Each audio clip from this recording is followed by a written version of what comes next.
This is Jace Renner, reporting live from what's left of the North Coast Relay Station near Newport, Oregon. It's 4:43 in the morning. The power's out across most of Lincoln County.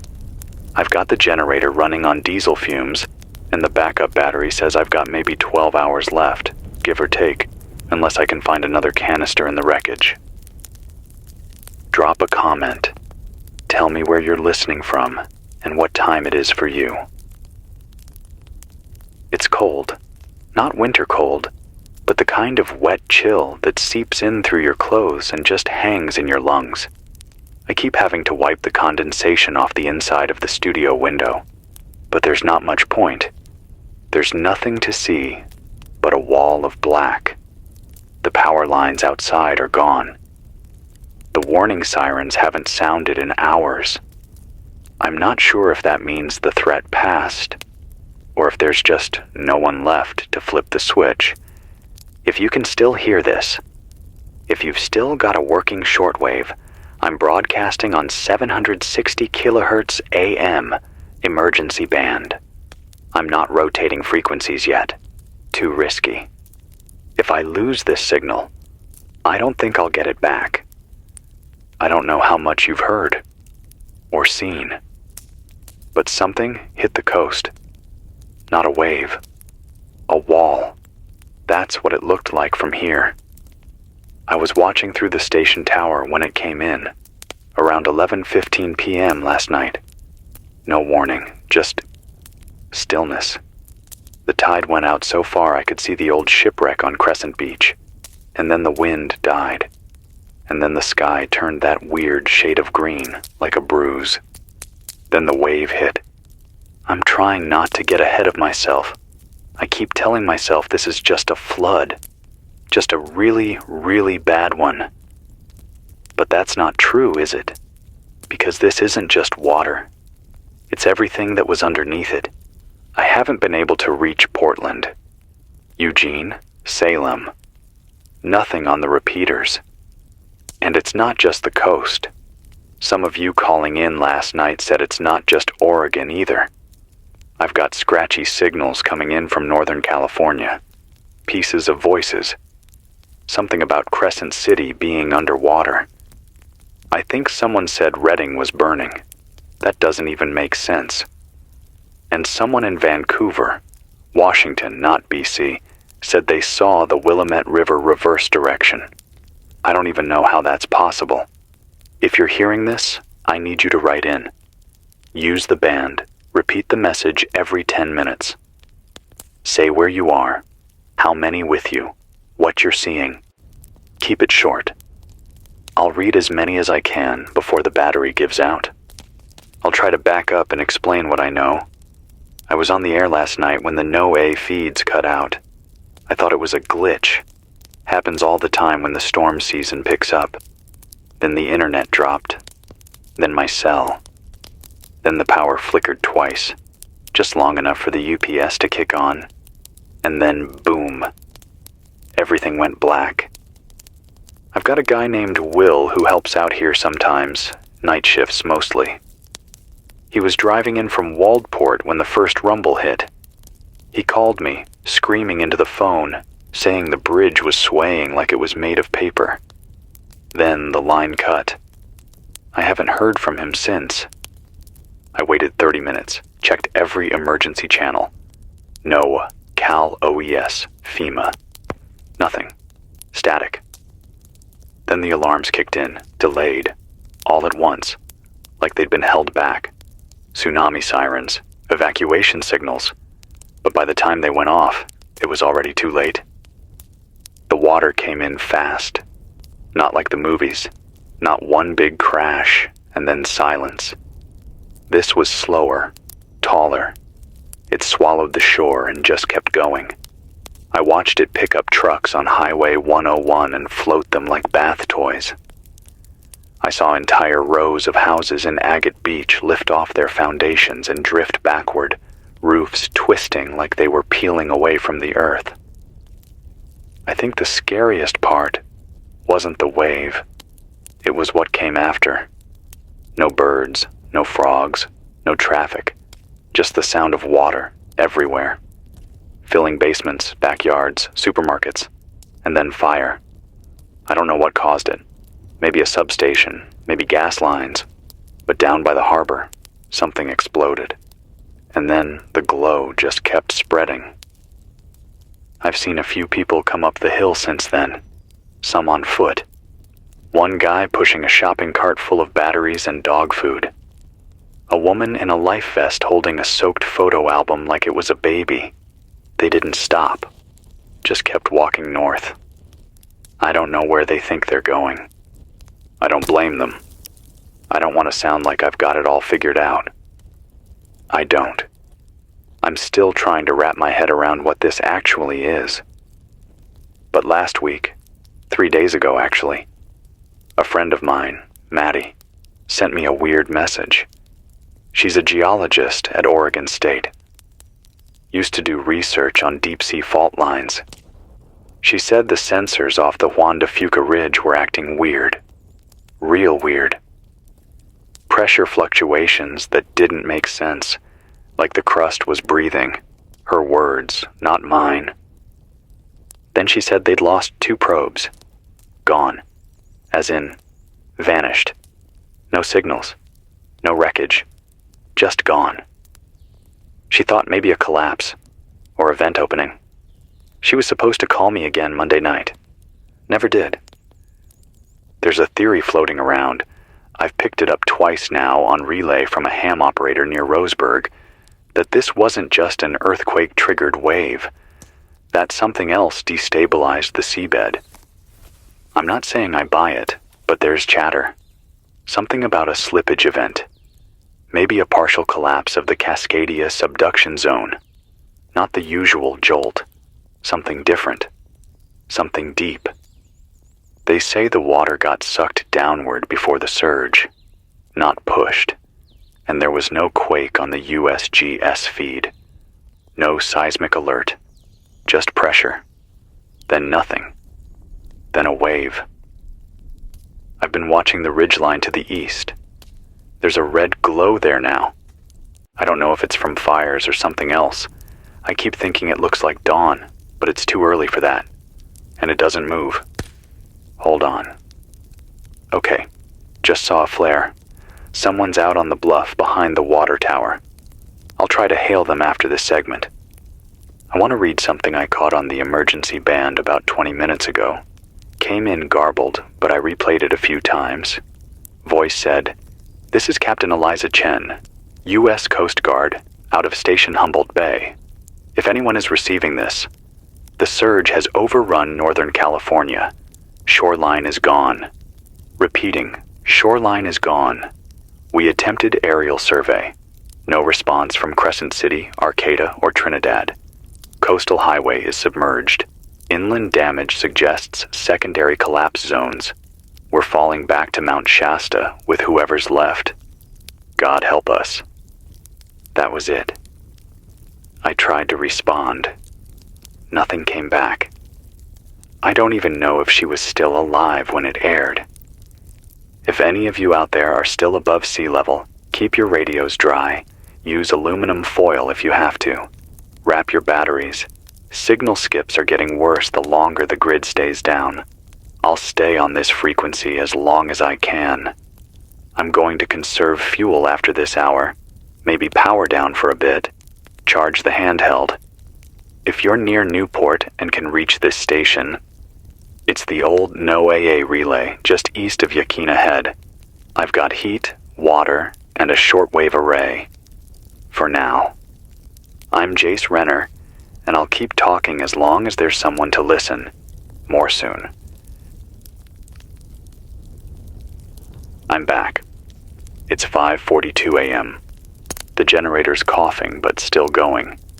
I ran a line through the broken window and tried to shield the intake with tarp and stones. The wind keeps shifting. It smells like salt and engine oil. That rotten, heavy stink is worse now. Floodwater rot, mixed with burning plastic and wet insulation. I keep trying to breathe through my sleeve, but it doesn't help much. I haven't eaten since yesterday. Doesn't matter.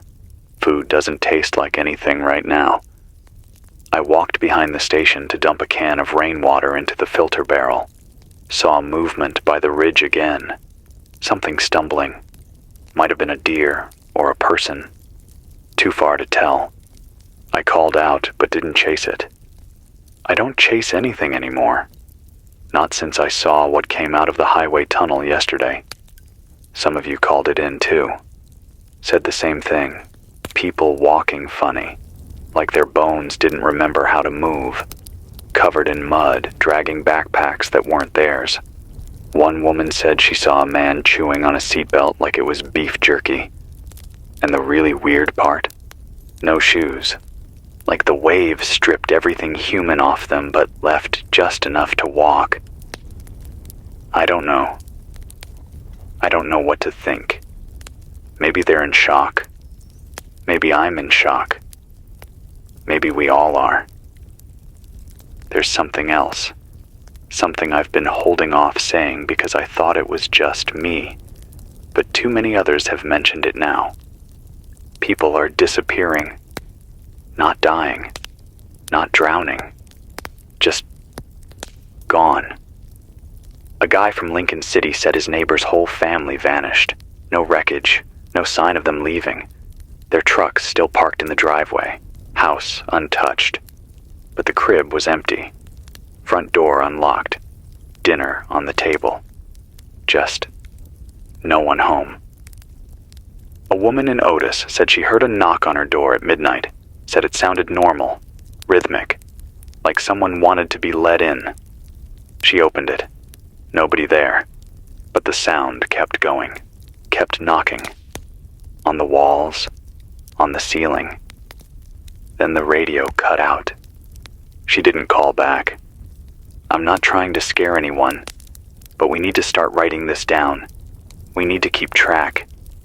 If something's happening beyond the water, beyond what we understand, we need to be honest about it. All we have now is information. Whatever this is, whatever it becomes, people need to know what we saw. Okay? Let me read out some signals I've been picking up. Shortwave burst from Burns, Oregon. Someone calling themselves East Tower Charlie. Said they're sheltering inside a grain elevator with 4 others. They've got dry food and water, but no heat. One kid has a cough, trying to reach the high school radio club in Redmond for help.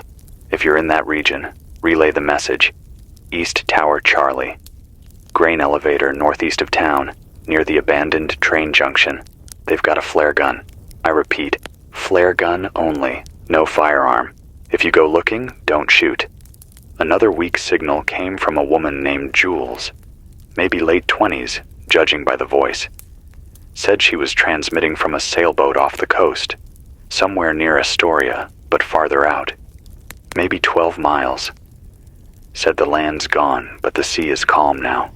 Flat like a mirror. No fish, no birds, just still. She said something strange before the line broke. She said, "It's too quiet out here, like something's holding its breath." And then static.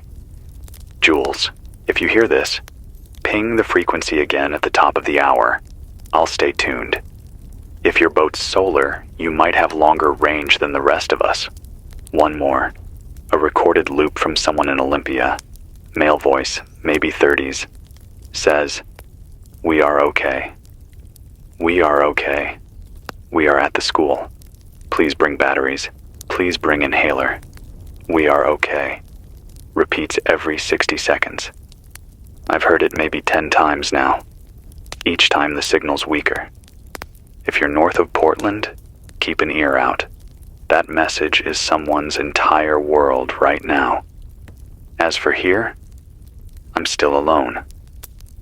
The road down the hill is flooded and choked with debris. I saw part of a boat sticking through a car dealership sign. A mailbox jammed into a tree trunk like a bullet. Saw a raccoon sitting on the roof of an old diner like it was waiting for someone to bring it pie. It's funny what you notice when everything else is stripped away. I've been thinking about something Maddie said to me once, a long time ago, before all this.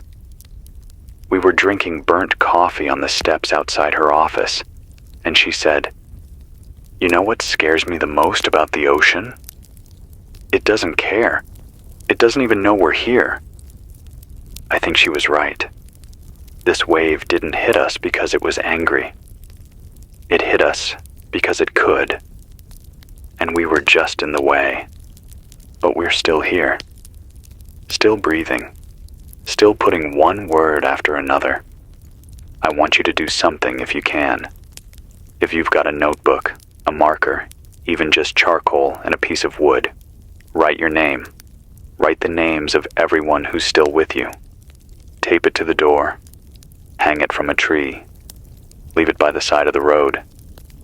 Let the world know you're still here. Even if the power never comes back. Even if no one ever finds it. Even if the wave comes again. We've got to leave something behind. I'll be back in 10. Need to check the fuel line again. Sounds like it's spitting. You're not alone. Not as long as this voice still carries. It's 6:24 a.m.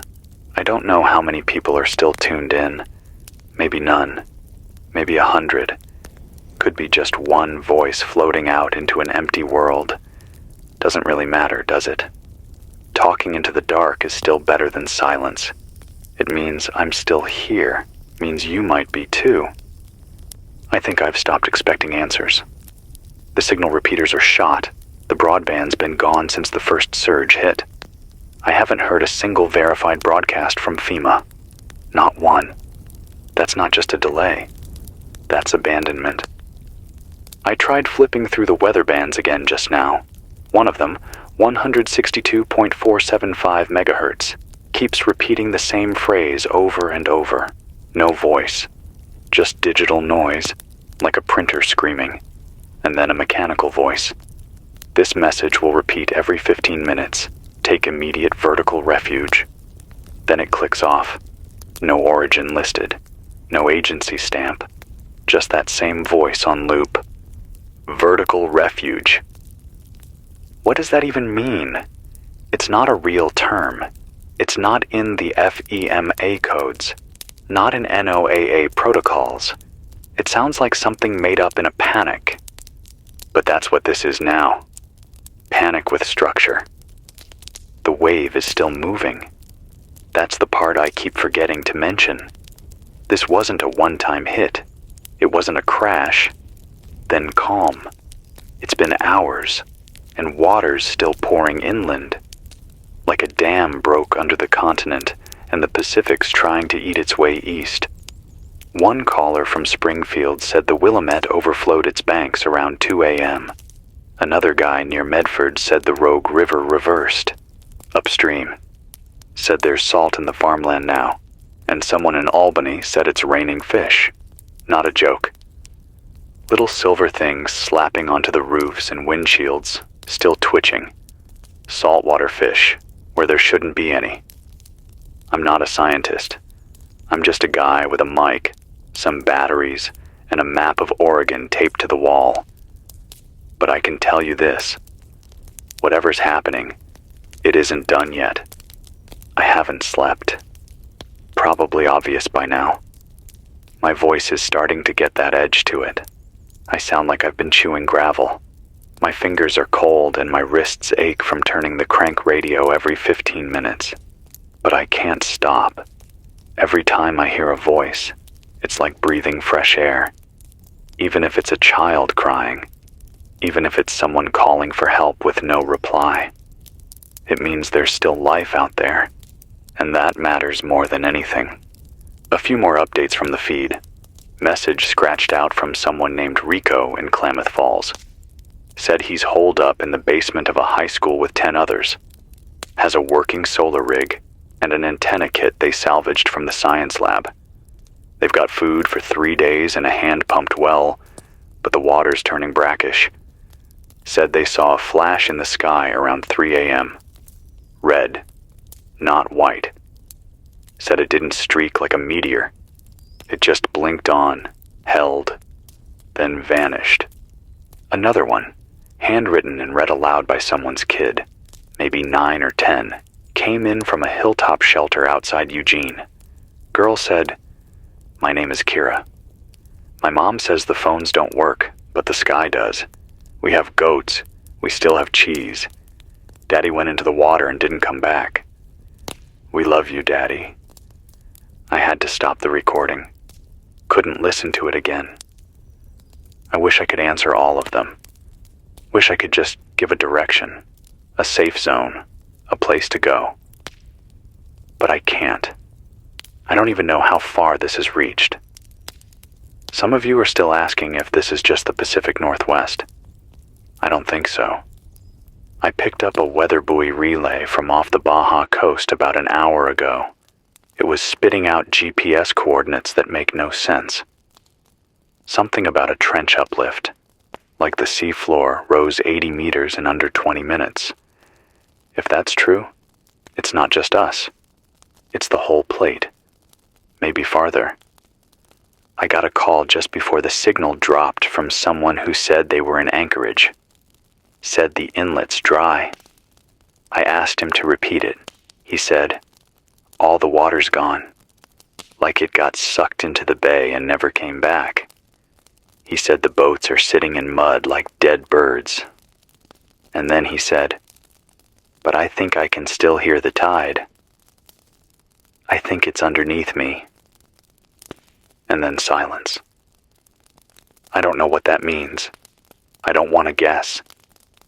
I keep thinking about my sister. She lived in San Francisco. Haven't heard from her since Tuesday. She sent me a voice message that morning.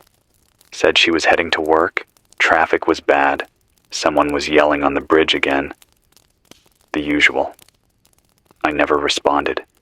Figured I'd call her back later. Now, I don't know if there's a bridge left, or a city, or her. Sorry. I didn't mean to lose it there. Some of you understand. Some of you know what it's like to carry 100 little regrets at once and wonder if you'll ever get the chance to set one down. If you've got a moment, if you're somewhere dry, if you've still got a pencil, write a letter. Not to me, to them, to whoever you lost. Say the things you never got to say. Put it in a jar, bury it, burn it. Doesn't matter. Just say it. Get it out of your chest. You'll breathe better afterward. And if you're lucky enough to still have them near you, hold them. Don't waste a second. The sky's getting lighter now. Not much. Just a bleed at the edge of the ridge. I think it's safe to say it's dawn. Or something like it. The light's pale and wrong. Like it came through smoke. And it smells different. There's a sweetness to it. Rotten flowers and iron. I've never smelled the ocean like this. I'll check in again in 15. Gonna use what daylight I can to try and climb the relay tower. If I can see the shoreline, maybe I can give a more accurate report. Maybe even spot someone coming in from the road. I keep hoping for a rescue team. A jeep. Even a horse. Still nothing. If you're out there, turn your dial slowly. Listen for breaks in the static. I'll be here. I'm Jace Renner. I haven't left. Not yet. It's 7:12 a.m. I made it halfway up the relay tower before the wind almost knocked me off the ladder. I should have waited, but I needed to see. I needed proof that the ocean wasn't just a sound in my head. I needed to lay eyes on it. The top 2 rungs are bent, like something tried to twist the whole tower sideways. I got high enough to see past the tree line, just enough to get a glimpse of where the town used to be. It's gone. Not in pieces. Gone like it was dragged backward into the sea. Buildings, trees, streetlights. Just a flat, shining plane of water reflecting a gray sky. And floating on top, here and there, are patches of roofs, mailboxes, car doors, a single power pole still standing, wires dangling into nothing. I thought thought I saw someone standing on a raft, just a shadow really. But then it turned and vanished. The water isn't still. It looks like it's breathing, pulling in and out, and every so often, something big moves beneath the surface. Too big to guess at. Too slow to be a boat. I climbed back down. My hands were shaking. Not from fear. Okay, maybe a little from fear, but mostly from the wind. It's warmer now, but wrong. The kind of warm that makes your skin crawl, like the air was heated underground before reaching the surface. I can't shake the feeling that the ocean isn't done with us. There's a heaviness in the air now. Like pressure. Like being 6 feet underwater and waiting for your lungs to give up. I want to read you something. It's a transcript I copied from a shortwave loop I caught just after 6. The message was coming from a station near Boise, I think. A young woman, clear voice, calm like she'd been rehearsing it. She said, "This is not a singular event. We are experiencing an ongoing, continental-scale hydrodynamic collapse, likely triggered by deep plate destabilization. The pressure under the Pacific Shelf is not equalizing. Instead, it's moving laterally. Inland flooding will continue for the next 48 hours. If you are on low ground, evacuate now. If you are on high ground, stay. Do not return for supplies. Secondary waves are possible. Structural failure is imminent across major transit corridors. Do not attempt to drive. Stay put. Stay quiet. Stay human." I replayed that part. Stay human. I don't know why that hit me the hardest. Maybe because it means more now than it did yesterday. Maybe because not all of us are going to come through this the same. Here's something else. A signal from a guy named Marcus outside Bend. Said his dog won't stop barking at the well pump. Every time he gets near it, the dog growls like something's down there. He tried lowering a flashlight on a rope and said it came back covered in something oily. Not mud. Something darker. He said the water smells like blood. Another signal, this one from an old man who didn't leave a name. Said he was a retired Navy sonar tech from San Diego. Said he's been tracking the underwater acoustics since midnight. His last message said, "There's a signal pulsing every 5 minutes from the deep trench. Not man-made. Not weather. Organic pattern. Repeating in 4-note sequences. It's getting louder." He hasn't called back. You might be wondering why I'm repeating all these strange reports. Why I'm giving airtime to things that don't quite add up. Because the world doesn't make sense right now, and I think pretending it still does is dangerous. We've got to talk about it. All of it. The water, the people missing, the glow, the sounds. Even if it's frightening. Especially because it's frightening. Because if we don't face it, it'll eat us in silence. And I don't want to die quiet. Here's what I know for sure. The coast is broken. The water hasn't receded. The inland towns are seeing pressure waves. The air is warmer than it should be. The animals are behaving like they know something we don't. The officials, if they're still alive, aren't saying anything. And people, good people, are trying to hold on to each other with what little they have. You want a moment of hope? I've got one. It's small, but it's real. A mother called in, her name's Elena, from the outskirts of Corvallis. Said she used an old camping filter to purify the runoff from her gutters. Used that water to cook rice and boil potatoes. Said her neighbor came over with a bag of dried lentils. Together, they made enough food for 5 families on their block. She ended the call by saying, "We don't know what we're doing, but we're doing it together. That's what matters. Even now, especially now. I'm going to rest my voice. I'll be back on the hour. If you're listening, write, call, tap your antenna against a pole. Do something to remind yourself that you're real. Because you are. I'm still Jace Renner. Still here. Still broadcasting. It's 8:03 a.m. Sky's pale now. Not blue, more like bruised gray, stretched too thin. The light makes everything look worse. You can see the water for what it is now. Not waves, not tide. Just a slow, creeping mass of brown and silver that's poured itself into every crack and ditch, like the ocean melted and found a new shape to wear. I walked out past the front fence just now. The road's still underwater, maybe 4 feet deep. I watched a garbage bin float by. It was full. That's the part that got me. Full. Like someone packed it before this happened. Like someone thought they'd have time to put it out, then come back in and make coffee. Like life was still normal for one more morning. There are gulls circling above. First time I've seen any since the wave hit.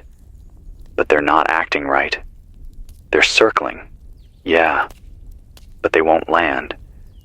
They're just hovering, crying out now and then, like they're warning something, or waiting for something to die. The power's still out, not just here. I haven't seen a single light on the horizon, not a porch light, not a car headlamp. I think the grid's fried for good. The generator's holding for now, but if the fuel gets wet, I'm cooked. I siphoned what I could from a half-submerged truck behind the station. Got maybe another 2 gallons out of it. Should buy me a few more hours. After that, I've got solar. But it's weak. Better than nothing. I want to read some updates.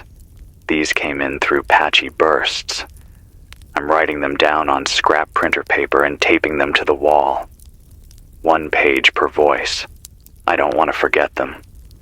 This one's from a guy named Nolan in Yakats. Says he's got a family of 4, sheltering on the roof of a hardware store.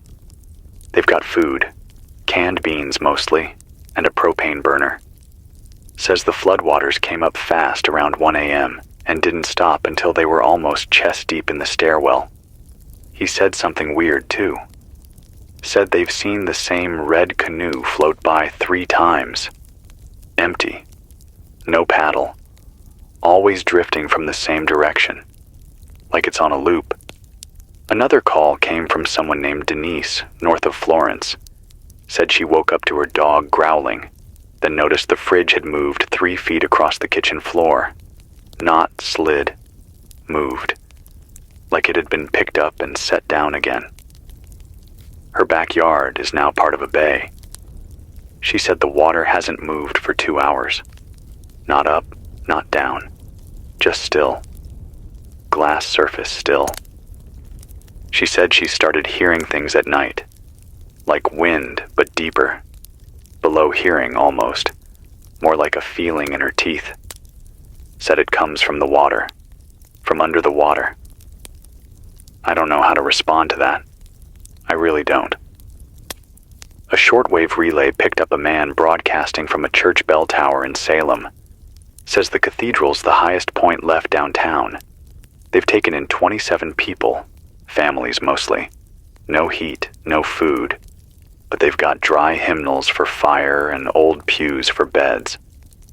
He said there's a woman in the group who used to be a nurse. She's rationing aspirin and whispering prayers in Spanish over the injured. He asked if there was a doctor listening. Said his name was Avery. His voice cracked at the end of the message.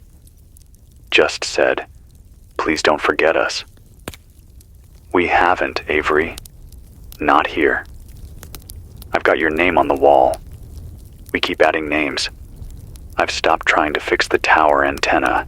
It's too risky, too many gusts. The last time I went up, I nearly fell. I can broadcast on this frequency, barely. But I can't guarantee I'll reach farther than 40 miles. Maybe less if the air keeps thickening like it is now. You can feel the water in the air, not mist, Heavier than that. It's like breathing through a wet towel. I keep wiping my glasses off and they fog again in seconds. If the temperature climbs any higher, we're going to start seeing steam. That's not good. That's not normal. There's something else. A signal. I didn't want to say anything until I heard it twice. Around 7:40, I picked up a repeating phrase on the marine band. Channel 16. Someone's broadcasting this. Base plate active. Sample integrity compromised. All deep locks sealed. Repeat. Locks sealed. Do not approach trench coordinates. Then coordinates follow. I won't read them here. No point. But the voice didn't sound human, not robotic either. Just wrong. Like someone trying to imitate human speech but missing the rhythm. Flat. No breath. No pause. I know that sounds crazy. I know. But I'm not the only one who heard it. Another ham operator and sisters confirmed the same message. Same cadence. Same signal loop. If anyone out there works with deep sea research, if you recognize those words, baseplate, sample integrity, deep locks, call in. I'll prioritize your message. We need someone who understands what this is, because I think we passed the point of natural disaster 3 hours ago. This feels like a curtain pulled back, and there's something behind it. I'll be here. I'll stay on air as long as the power holds, or the water reaches the door, or my voice gives out. Whichever comes first. If you're alive, say something. Anything. Bang on a pipe. Hold up a mirror. Talk into a dead phone. Let the world know you're still part of it. This is Jace Renner. Still here, still listening. It's 9:06 a.m. I just had to shut the front door again. I left it cracked earlier. Thought I'd let some air in while I boiled water on the propane stove. Didn't realize how fast the smell would come back. It's worse now. The air smells like rot, but not just garbage. Like something much older is surfacing. Like deep earth turned inside out. Wet iron, mold, seaweed, and something else I can't put a name to. It hits the back of your throat and makes your teeth ache. There's no wind anymore. Just that thick, still air that feels like it's waiting. The water hasn't moved in 2 hours. I'm starting to think it's not going to. Outside the station, the flooded road looks like a parking lot for boats that never existed. Things drift and spin slowly in place. A cooler, a plastic chair, a headlamp. Someone's front door just floating there like a raft with no rider. I saw a shape earlier, maybe 200 yards out. Too small for a person, too big for a raccoon. It moved across the water without making ripples. That's what struck me. Like it was floating on top of the air, not in the water. And then it disappeared behind a pile of debris and didn't come back. I'm not going out there to check. We got a relay from someone in the Cascade foothills. Called himself Jonah. Said they've been monitoring shortwave bursts from across the west. Said the pattern matches a slow unfold collapse event. That's his term, not mine. He says what we're experiencing isn't just geological. It's magnetic. Said the readings on his compass have been drifting 2 degrees every hour since midnight. Said his GPS reads upside down. He doesn't think it's a glitch. He thinks the poles are shifting under us. I don't know enough to say if that's true, but I do know I've seen the sun in the wrong place this morning. It came up farther north than it should have, a little to the left of where it usually breaks over the tree line. It's not just the land that's changing. It's the sky, too. Okay. Here's what I've got from the last hour's transmissions. Some of these came in broken. I'm piecing them together the best I can.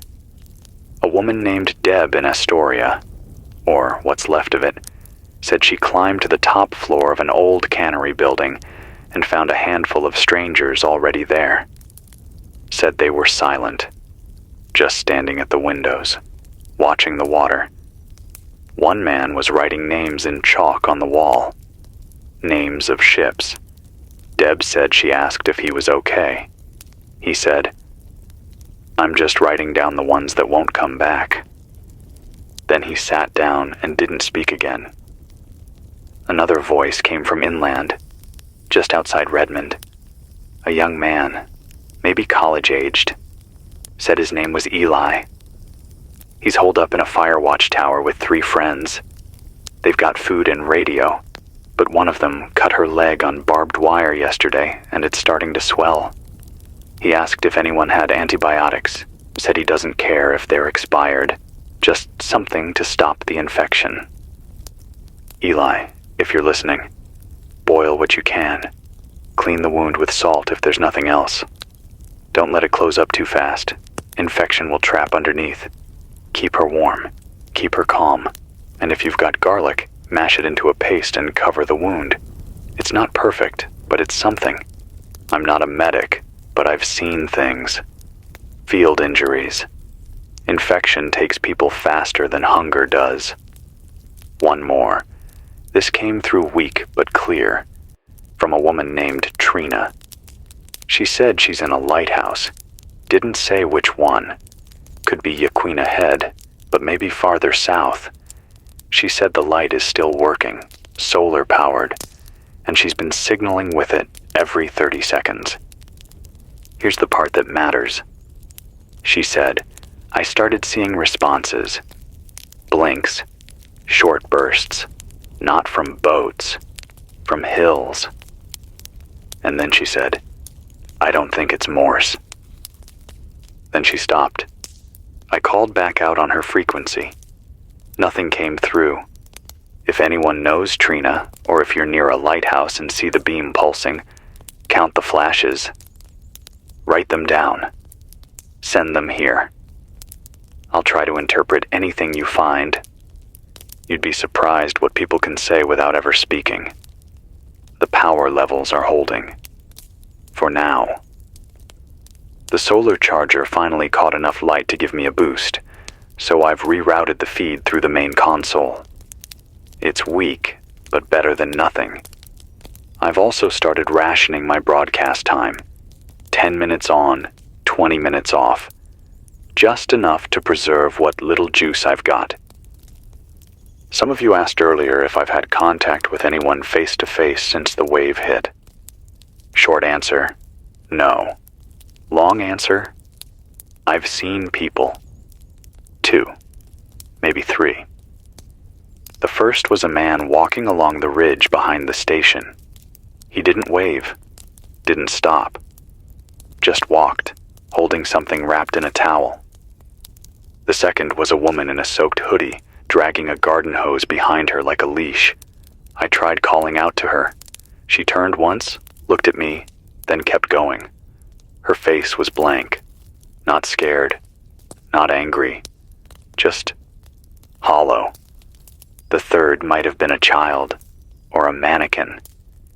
It stood in the middle of the road and never moved. When I came back out with my binoculars, it was gone. I don't trust what I see anymore. But I trust the radio. I trust your voices, they're real. You're real. You've got to keep talking. Keep writing. Even if no one answers.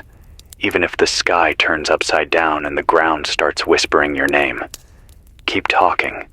Because silence is what comes after we give up. And we're not there yet. I'll be back in 20. Need to check the battery rig and heat a little water. My hands are starting to cramp. This is Jace Renner. Still alive, still here, still waiting. It's 9:51 a.m. I just boiled a little rainwater and poured it into an old enamel mug. It tastes like smoke. The filter's barely holding on. I'm going to have to clean the sediment out of the barrel soon or the whole thing will clog. The top layer's gone brown, probably pine needles and soot from the fire 2 ridges over. I've been watching that smoke trail for an hour now, wondering if it's moving toward me or away. It's hard to tell when the air itself feels like it's pressing in from every side. There's no traffic, no planes, no engine noise. The birds are quiet again. It's like the world is holding its breath, waiting for something worse. I don't want to scare anyone. I really don't. But I think the wave was just the beginning. I think something bigger is underneath all this. I've been going through old messages again, cross-referencing dates and times from other stations, trying to find a pattern. I can't be sure, but here's what it looks like. The initial water displacement was recorded simultaneously in 3 places, off the Oregon coast, the Aleutian Trench, and somewhere near Tonga. Same time, down to the minute. That's not normal. That's not tectonic. Earthquakes ripple. They don't sink. Something triggered all 3 points at once, and then came the surge. You don't have to believe me. I'm just telling you what I'm seeing. Here's what I do know. Water doesn't stop like this unless something's holding it. Something strong. Something heavy. Maybe there's a break in the seabed that collapsed inward, and now the whole Pacific Basin's slowly being reshaped from the bottom up. Maybe the wave we saw wasn't even the full release. Maybe it was a warning shot. I don't have the language to explain this. I'm not a geologist. I'm not a climatologist. I'm just a voice on a dying frequency. But I know how to read people. And every single voice I've picked up in the last 12 hours has something in it. Something between panic and wonder. Like they're seeing the edge of a map for the first time and realizing there's no more land beyond it. Okay. Here are some voices I want to get to before they disappear off the tape. First, from a man named Peter outside Lapine. Said his cabin's intact, mostly dry. He's got a well, a wood stove, and a dog named Elvis. He's using a ham kit powered by a hand crank. Said he's been broadcasting hourly and hasn't heard anyone else in his region yet. Asked if the roads north are passable. Peter, if you're hearing this, northbound 97 is washed out past Sun River. You'll need to cut east toward the Forest Service roads and try for higher ground near Crescent. If you've got supplies, stay where you are for now. Avoid the valleys. Next, a woman named Mara in Talent. She says she's stuck in a farmhouse with her father. He's been bedridden since before the flood and can't be moved. She's rationing dry cereal and powdered milk. Says they've got 2 candles left. She's asking for help, not for herself, but for him. She didn't cry during the message. She didn't beg.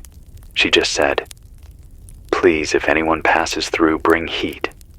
Bring something warm for him." I don't have anyone in that region I can send, but if you're near Talent, Oregon, and you've got a truck or a bike or just your own 2 feet, find her. Look for a 2-story farmhouse with green shutters and a red tractor out front.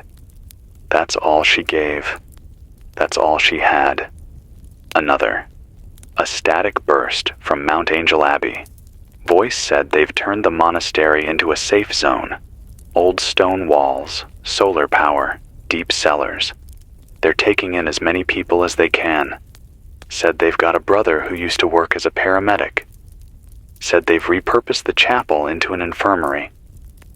They ended the message with a hymn. I don't know if they were singing for the living or the dead. I've been watching the horizon through the binoculars. Every once in a while, I catch a flicker, like something reflecting sunlight. But it's not metal, not glass. Something dull, like wet stone. And it's not in the same place each time. It moves. I've marked down its position 3 times in the last hour. It shifted 20 degrees west and 20 meters higher on the ridgeline. I know how that sounds. I know. But I swear, it's not a trick of the light. Something's moving out there. Something big. I haven't seen any rescue aircraft, no helicopters, no drones, no signs of organized response. That tells me one of two things. Either we're completely cut off, or the rest of the world is dealing with their own collapse. If anyone outside the affected region is hearing this, if you've got power, communication, supplies, please relay updates. What's happening in the Midwest? East Coast? Are the satellites down? Are the rivers reversing there too? Are your skies the wrong color? Tell us. We're starving for real information. Even lies would be better than this silence. The sun is almost directly overhead now, but it's not giving off much heat. Shadows are long and pale, like the lights coming through a filter. There's no real warmth, just brightness, sharp edges on every surface. I can't shake the thought that the sun's changed, that it's watching. Okay, I'm rambling. I need to slow down. Here's the last signal before I rest my voice. A kid, no older than 15, broadcast from somewhere north of Eugene, said his name was Caleb, said his parents didn't make it. He's got a dirt bike, a backpack, and a map. He's been using the gas station emergency generator to power his walkie. He said, "I don't know if anyone's out there, but if you are, I'm heading east. I'm gonna find higher ground. I'm gonna find someone still breathing. I'm not scared. I'm not gonna stop." Caleb, if you're listening, don't stop. You are not alone. There's more of us out here than you think. We're broken. We're scattered. We're tired. But we're listening. I'm listening. This is Jace Renner. And I'll be here until my voice breaks, or the sky falls. It's 10:37 a.m. The air changed again. I don't know how to explain it. 1 minute I was refilling the water pot, and the next, everything just stopped. The birds, the buzzing in the wire, even the breeze. It's dead quiet now. Not peaceful. Dead. Like sound itself left the building. I walked out to the porch and stood there listening. I could hear my own heartbeat. That's how quiet it was. My own breath felt too loud. And then, this is going to sound crazy. I swear I heard the ground humming. Not from below, from through. Like it was using my boots as speakers. A low, steady vibration, too deep to be sound. More like memory. Like something you feel before you even realize it's there. And I saw something in the water. A ripple that didn't come from wind. A bulge that moved without pushing anything else around it. Like something huge was under the surface and didn't care if we saw it anymore. It passed, slow as a dream. Headed north. I'm not sure if I blinked for a full minute. I just stood there. And then it was gone. The stillness came back.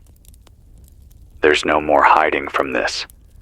No pretending this is just a natural disaster. Something woke up, and now it's moving. Okay, I'm going to try to focus. I've got messages, real people, real stories. You're the reason I'm still sitting in this chair with my boots soaked and my hands shaking. I heard from a man named Dominic near Crater Lake. Said he drove as far up the rim as his car would take him, then hiked the rest. He's been camping in an old ranger station, using a hand wound emergency radio and a car battery to transmit. Said the lake's been rising steadily. Said the water's gone a weird color. Something between ink and oil. He said it's glowing at night. He also said he hasn't heard any birds in 2 days. Another message, this one from a woman named Ava in Walla Walla, said she took in 5 strangers last night. total strangers. One had a broken leg, another didn't speak, but they shared food, dried off together, and now they're building a signal fire on the hillside. She said, "I was alone yesterday. Now I'm not. We're still figuring out the rules, but for now, kindness comes first." God, that hit me. Kindness comes first. I needed to hear that. Maybe you did too. A kid outside Salem broadcast just 2 words on loop for 10 straight minutes. Still breathing.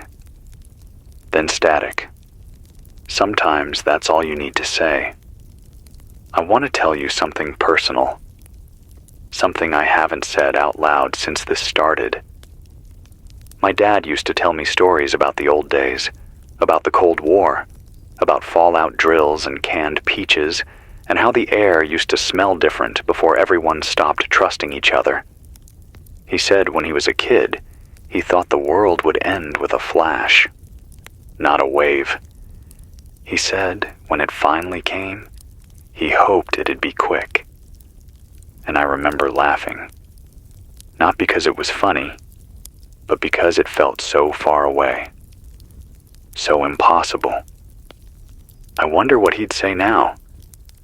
I wonder if he'd tell me to keep broadcasting, or if he'd tell me to run. But I don't think running matters anymore. Not when the water can follow you into the hills. Not when the roads are folding in on themselves. Not when the sky feels like it's listening. So I stay here. I stay on the air. Because somewhere out there, someone is alone.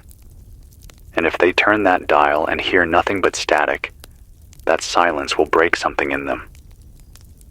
But if they hear me, maybe it holds. Maybe just a little.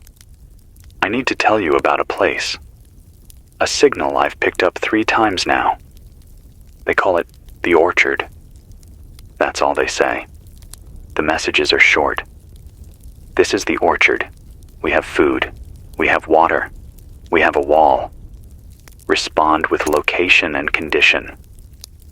No map. No coordinates. No voice. Just a tone. Like a chime through fog. If it's real, they're organized. They're strong enough to hold a perimeter. That's rare now. If you're the orchard, if you're hearing this, people are looking for you. They need you. Please share more. Even a landmark. A clue. We're not asking for salvation, just direction. Even a false hope is still something to walk toward. I've been watching the light shift on the trees. The angle's wrong again. Shadows bend to the east now, even though the sun's behind me. I'm not sure if that means the ground's moved, or the sun. Or maybe we did something we can't undo. Someone named May sent in a drawing. Not a voice, a drawing. I don't know how, but it came through encoded as a visual burst on one of the ham channels. A SCI, I think. She turned it into lines. It's of a figure standing in water up to its knees. Long arms, no eyes. Dozens of thin lines hanging off its shoulders, like kelp or hair. It's facing away. The caption just says, "It walked past me and didn't stop." I don't know how she did it. I don't know what it means. But it's burned into my brain now. And somehow, I don't think she made it up. One more message before I rest. A boy named Jonah, maybe 12, called from a camper on a hill near Lincoln City. Said his dad told him to stay inside. Said the radio would keep him safe. He said, "I can hear the water talking sometimes, like it's remembering us." Jonah, if you're listening, your voice mattered. Your words reached someone. You're not forgotten. None of you are. This is Jace Renner, still here, still talking, still listening. And no matter what the water brings, I'll keep this signal alive as long as I can. It's 11:25 a.m. The shadows are bending again. I keep watching the same stretch of ground outside the station window. It's just dirt and half-flooded weeds, a bent "no trespassing" sign lodged in a bush. But around this time, twice now, I've seen the shadows shift away from the light. Not stretch, not fade. They just redirect. Like they've decided the sun isn't where it used to be. Like the rules aren't rules anymore. I tried drawing it. Doesn't look right on paper. Doesn't feel right either. The air pressure dropped fast about 30 minutes ago. My ears popped and haven't cleared. It's like being on a plane that's diving slowly, but you're not moving at all. If you're in the Western Cascades, brace for weather. This kind of pressure drop usually means lightning or hail, maybe worse. The radio's been buzzing again. Not static, buzzing. High-pitched, like a wire about to snap. It comes in waves every 12 minutes or so with this strange pulse underneath it. I tried filtering it through the old equalizer to isolate the pattern, and when I slowed it down, it wasn't a tone. It was breathing. Shallow, rhythmic, not mechanical, not digital, organic. Like someone, or something, is exhaling across the bandwidth. I can't explain it better than that, but I saved the file. I'll play it if I lose contact. Let the world hear it in case I'm not around tomorrow. All right. Some updates. A man named Will called in from a former ranger outpost on Mary's Peak. Said they've got 10 people, a working stove, and enough freeze-dried supplies to last 3 weeks. He said they're building signal flags from old tents and rope, trying to send messages downhill to the valley. He also said something strange. The moss has started growing up the trees instead of down. Said it looks like it's reaching for the sun in the wrong direction. Another signal, this one faint, maybe bouncing off the mountains, came from a guy named Hugo in Springfield. He said the Willamette is still flowing backward. Said his neighbor tried to drive across a shallow flood zone and the car lifted straight up, like it had no weight at all. Said the water didn't move around it, just lifted it and held it like a hand. He said the car's still floating, hours later. And then he said something that made my skin crawl. He said, the reflections in the water don't match. When I asked him to explain, he said, my wife stood beside me and waved. Her reflection didn't. It just watched me. Then the signal dropped. If you're near Springfield, look for Hugo. He's scared. He's not making this up. One more. Came from a group of teachers sheltering inside a middle school gym in Albany. They've turned the bleachers into bunks, using old textbooks to insulate the windows. One of them, a woman named Sharon, said, we never thought we'd go back to books, but now we're grateful they don't need power to be useful. She said they've got 50 kids, ages 6 to 14, most of them quiet. A few still asking when the school bus is coming. One little girl keeps drawing lighthouses on the backs of worksheets. Sharon, if you hear this, those kids are lucky to have you. And you're not alone. There are people listening who care that you're still standing. Even if we're not there yet, we will be. We're going to find each other again. We're going to rebuild something out of this. Piece by piece. If you're out there, write down every name you hear. Every place. Every signal. That's how we make our map. Not the one that shows roads and cities. That's gone now. I mean the real map. The one that shows where life is still flickering. I keep a notebook open beside the mic. Names, coordinates, stories. When this is all over, if anyone finds this place, I want them to know we didn't go quiet. We didn't vanish without a trace. We told the truth, We reached for each other, even when the sky turned cold, even when the water kept rising. The light's fading again. Too early for that, but I can feel it in my bones. This day's almost over, even if the clock disagrees. I'll try to keep broadcasting into the afternoon. Still have solar backup and half a gallon of siphoned fuel left. The battery's charging, slow but steady. And as long as there's breath in me, this mic stays hot. If the shadows move again, I'll describe it. If the water shifts, I'll warn you. If the sky opens, I'll name it, because you deserve to know. This is Jace Renner, still watching, still waiting, still listening. It's 12:07 p.m. Sky's not gray anymore. It's white. Flat, blank white. No clouds, no depth. Just a stretched sheet of brightness hanging over everything like it doesn't belong to us anymore. Like someone replaced the top half of the world and hoped no one would notice. It doesn't feel like noon. It feels like time snapped in half this morning, and now everything's just guessing. I stepped out a few minutes ago to try and get a better look at the horizon.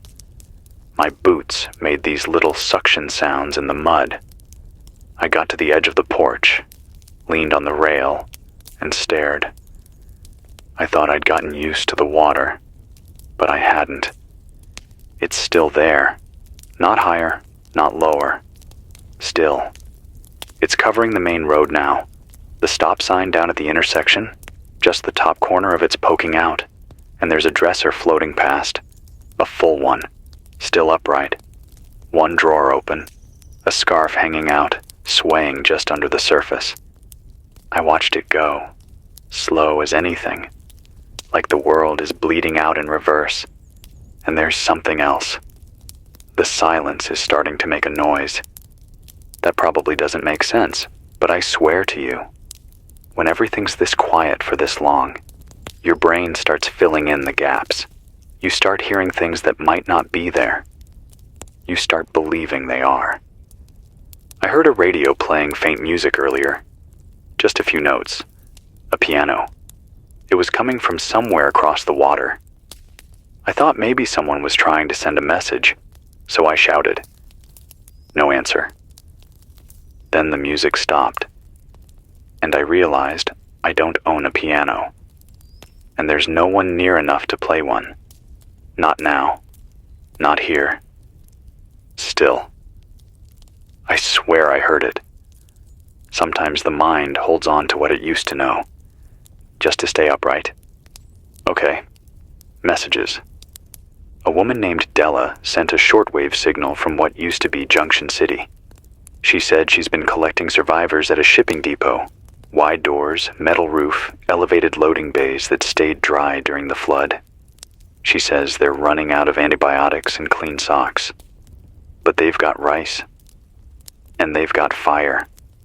She's been organizing watch shifts through the night and taught 3 kids how to use a CB radio in case she can't keep broadcasting. Della, if you're listening, your voice came through clear. You're doing everything right. Keep the fires going. If you've got charcoal, dig trenches. Start drawing maps in the dirt. Turn that depot into a signal post. Another update, short and desperate, from a man named Greg near the Umpqua River. Said the ground keeps rumbling under his trailer. Not like an earthquake, but like footsteps. Slow, deep ones. He said the trees shake one by one. Not all at once. I don't know what to say to that. But you're not the only one, Greg. A voice in Astoria said the same thing. So did someone up near Longview. Whatever's out there, it's not just water anymore. Next, a nurse named Kendra outside Sisters said she's repurposed an old camp lodge into a triage zone. Says they've got generators, propane, 2 pallets of powdered soup mix, and enough gauze to wrap a city block. She's treating crush injuries, dehydration, and one man who hasn't spoken in 3 days just keeps drawing circles in the dirt. Same pattern over and over. When she asks what it means, he just says, "It's the signal," then goes quiet again. If anyone in Central Oregon hears this, Kendra needs backup. Not supplies, people. She's got the will to lead. Now she needs a second set of hands. Another voice, this one young, called in from Coquille. Boy said he was with his older brother in a hardware store. They've boarded up the doors and built a raft out of oil drums. Said they're waiting for the water to rise high enough to float out the front. I asked where they'd go. He said, "Away from here." And then he asked me something. "Jace, if we float far enough, does that mean the flood stops?" I didn't have an answer. I still don't. You want the truth? I don't think this flood is just water anymore. I think it's memory. I think the ocean is giving us back everything we tried to forget. Every piece of plastic, every scrap of bone, every buried thing we told ourselves was gone. And it's crawling back to the surface, and it's staring at us, and it's not done. Okay. Deep breath. Solar's still trickling charge. Generator's out for now, but I've got one battery pack left in reserve. I'll switch to low power mode after this segment. Still hearing that signal from the orchard. No reply yet, just the tone. Regular intervals. 4 seconds apart. Could be a beacon. Could be bait. No way to know until someone finds it. If you're heading east, look for high towers with repeat flashes. Count the pattern. 4 long, 2 short. It might lead somewhere safe, or it might lead somewhere we're not supposed to go. Either way, someone put it there for a reason. One last message before I rest my voice. A girl named Naya called from somewhere near Hood River. She said she's been writing down everything she sees, drawing pictures in the margins. Said she used to want to be a journalist. Now she just wants to be remembered. She said, "If no one finds us, at least they'll know what we saw." Nia, your story matters. Every scratch of ink you leave behind matters, and I promise I'll read it if I make it through. This is Jace Renner. Still breathing, still signal bound, still with you. It's 1:02 p.m. If I didn't have a watch, I wouldn't believe the day's only half over. Time's stretched thin. There's no rhythm anymore. No trucks, no planes, no birds marking the hours. Just light and quiet. And even the light doesn't look the same. I stood outside again a few minutes ago. The wind's finally picked up, but it's wrong. Coming from the coast, warm and salty, but underneath there's this sting to it, like metal dust. You can feel it on your skin. A kind of grit that isn't sand. It coats your teeth. And the trees aren't moving like they should. They're swaying, yeah, but not all in the same direction. Some bend north, others west. A few don't move at all. It's like they're reacting to something we can't see. The clouds are still gone. Not burned off. Just missing. Like whatever came through the sky earlier pushed them out and forgot to put them back. I tried climbing the tower again. Got 3 rungs up before I heard something out in the floodwater. Not splashing, not footsteps. More like breathing, slow and steady, coming from everywhere at once. I climbed back down, closed the door, locked it, even though I know a lock doesn't matter anymore. There's something alive out there, and it's not trying to hide. I keep getting flashes of something in my head, not memories, more like impressions, places I've never seen, shapes moving through a valley flooded in red light, a long hallway under the sea, people walking in slow circles, eyes shut, mouths moving with no sound. I don't know what it means. Maybe I'm tired. Maybe I'm dreaming while awake. But something about this place, about the silence and the water and the humming in the walls, it's crawling into my thoughts like roots in soft soil. Okay, let's get back to the voices, the real ones, the ones that matter. I heard from a woman named Kara in a fire lookout tower outside Glide. She's been alone for 3 days, living off old canned peaches and crackers from the ranger stash. She's got a propane stove and a working radio panel. She's writing down every frequency she hears in charcoal on the back of an old trail map. She said, "I'm not afraid of dying. I'm afraid no one will hear me if I do." Kara, we hear you. And we're writing your name down too.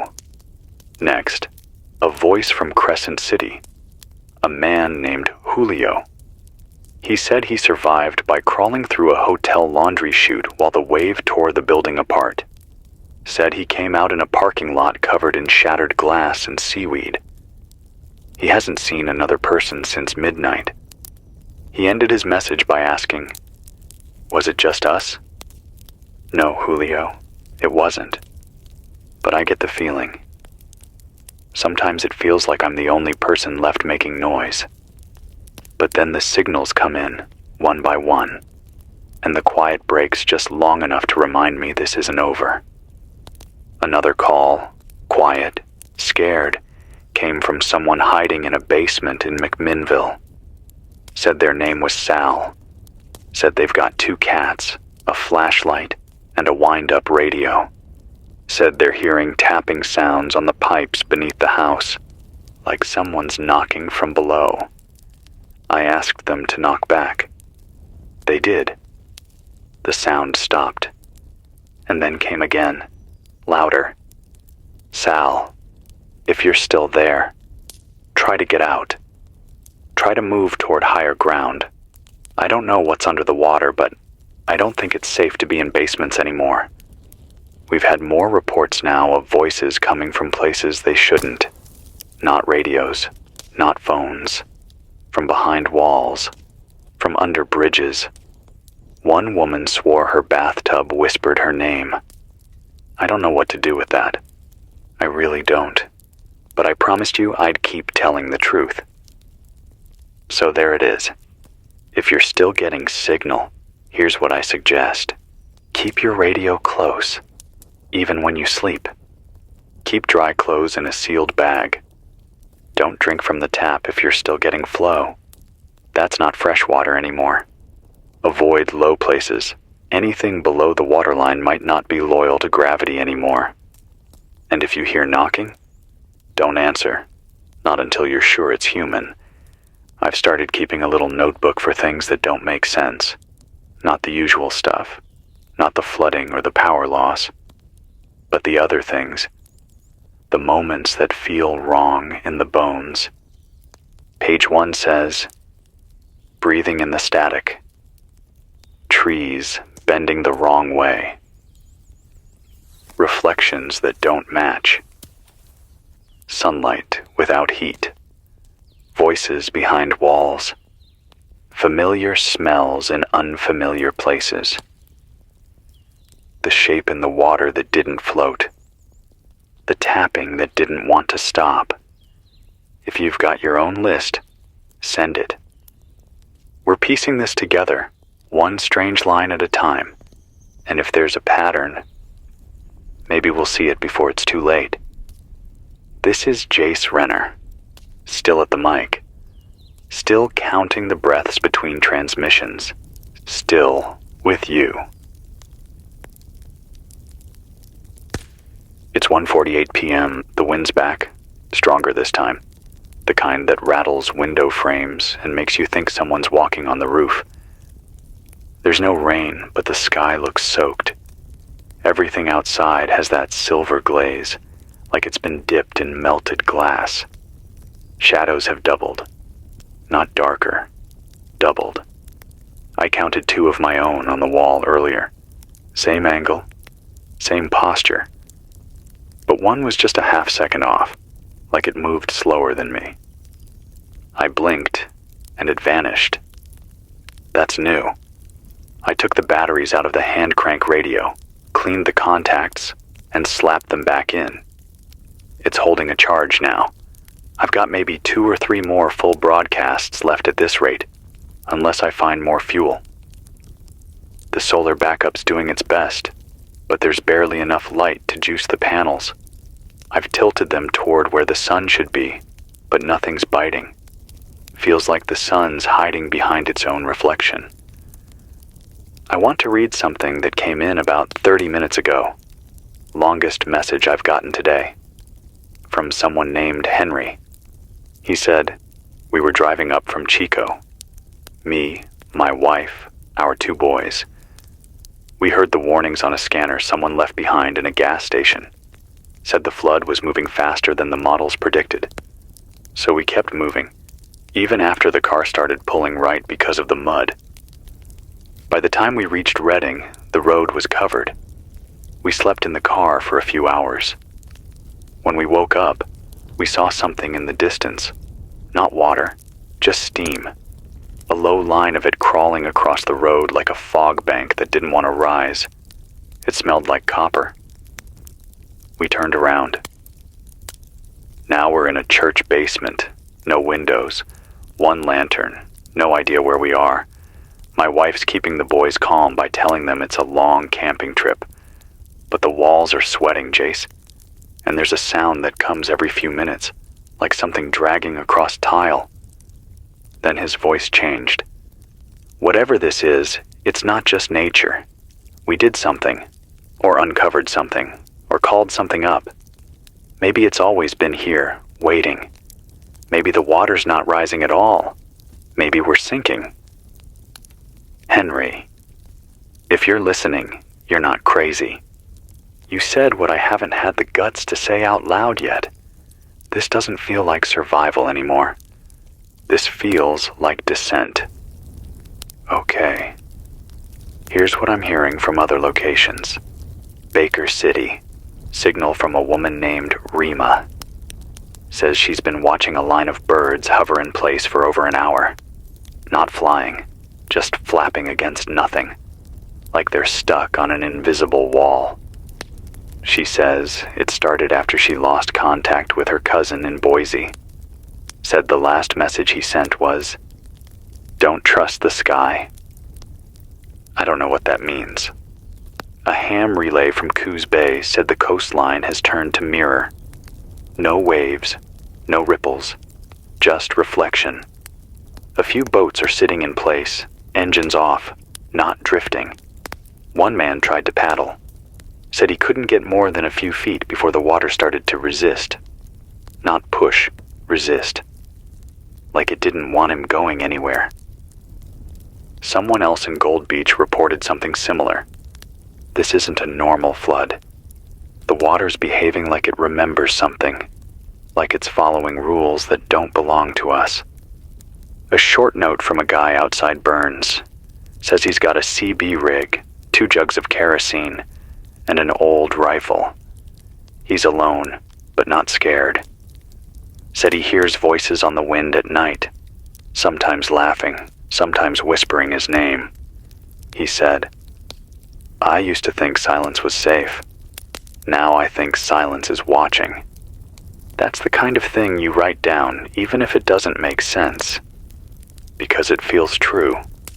More news from the Orchard signal, still transmitting. Still no voice.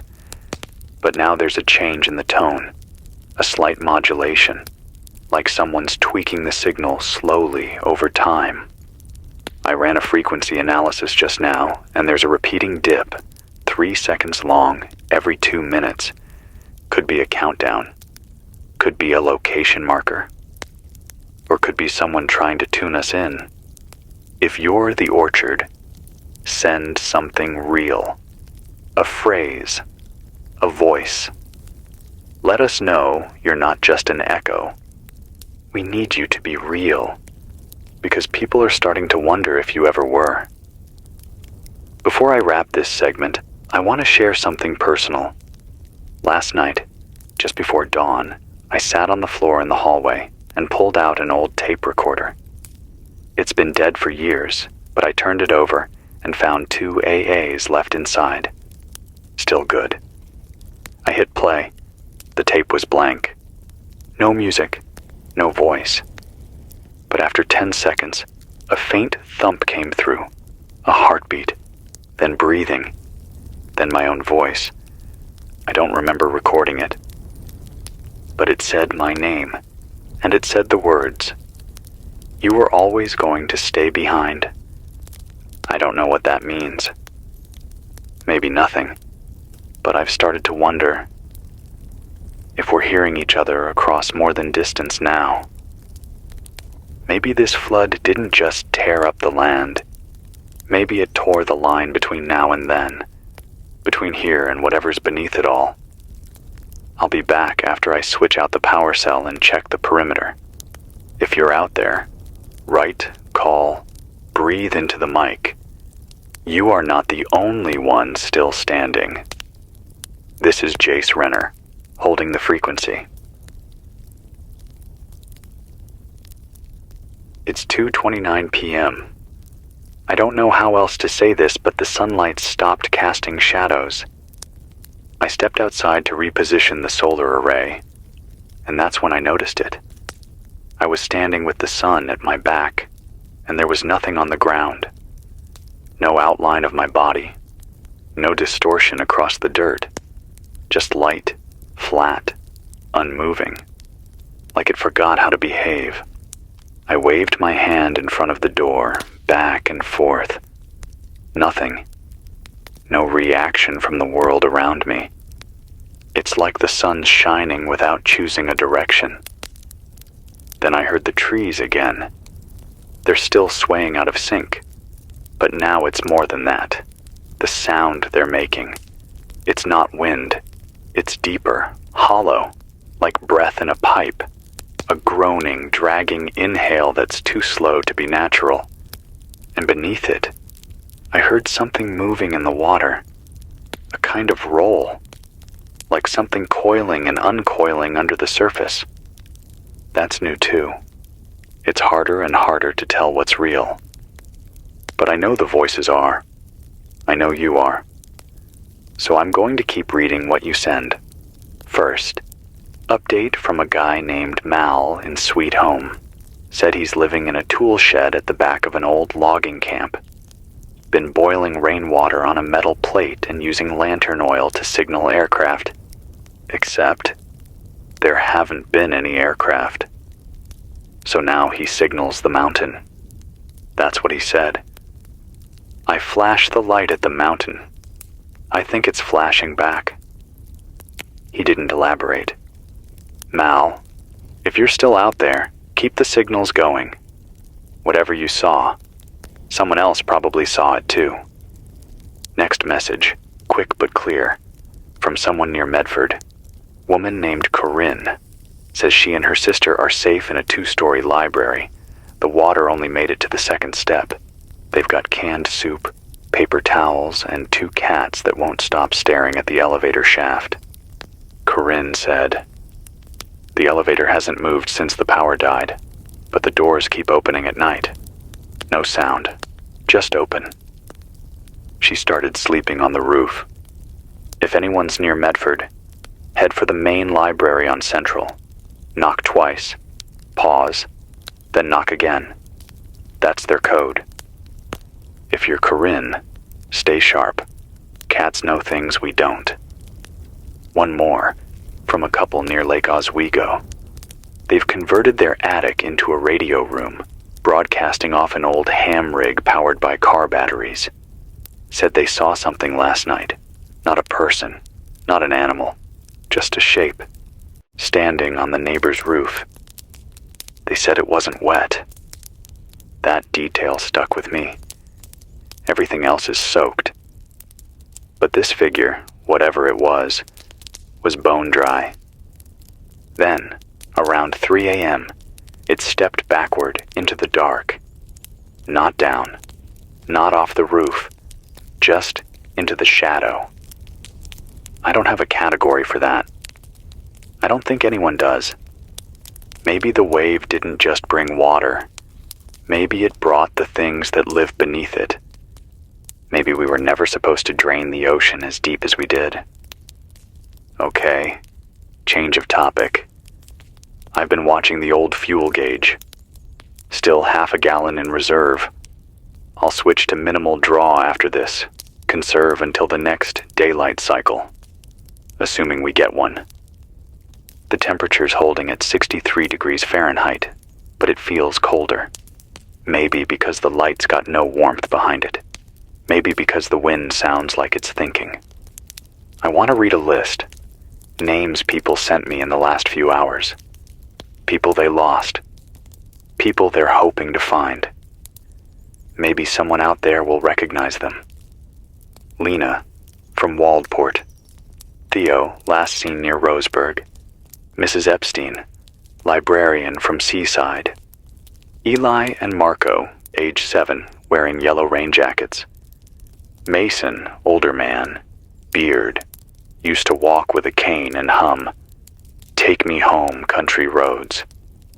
Danica, 17, braided hair, last seen near the Safeway in Eugene.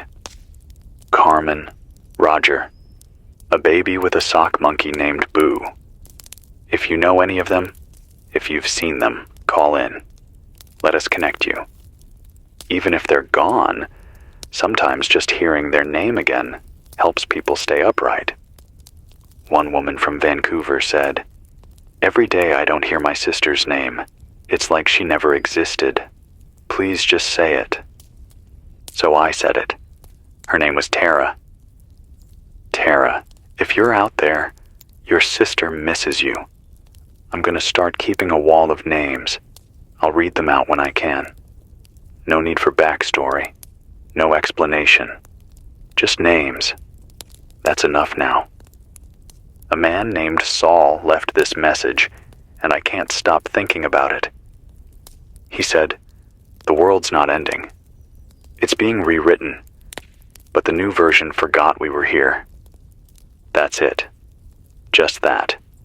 And I think he's right. I'll stay on this frequency.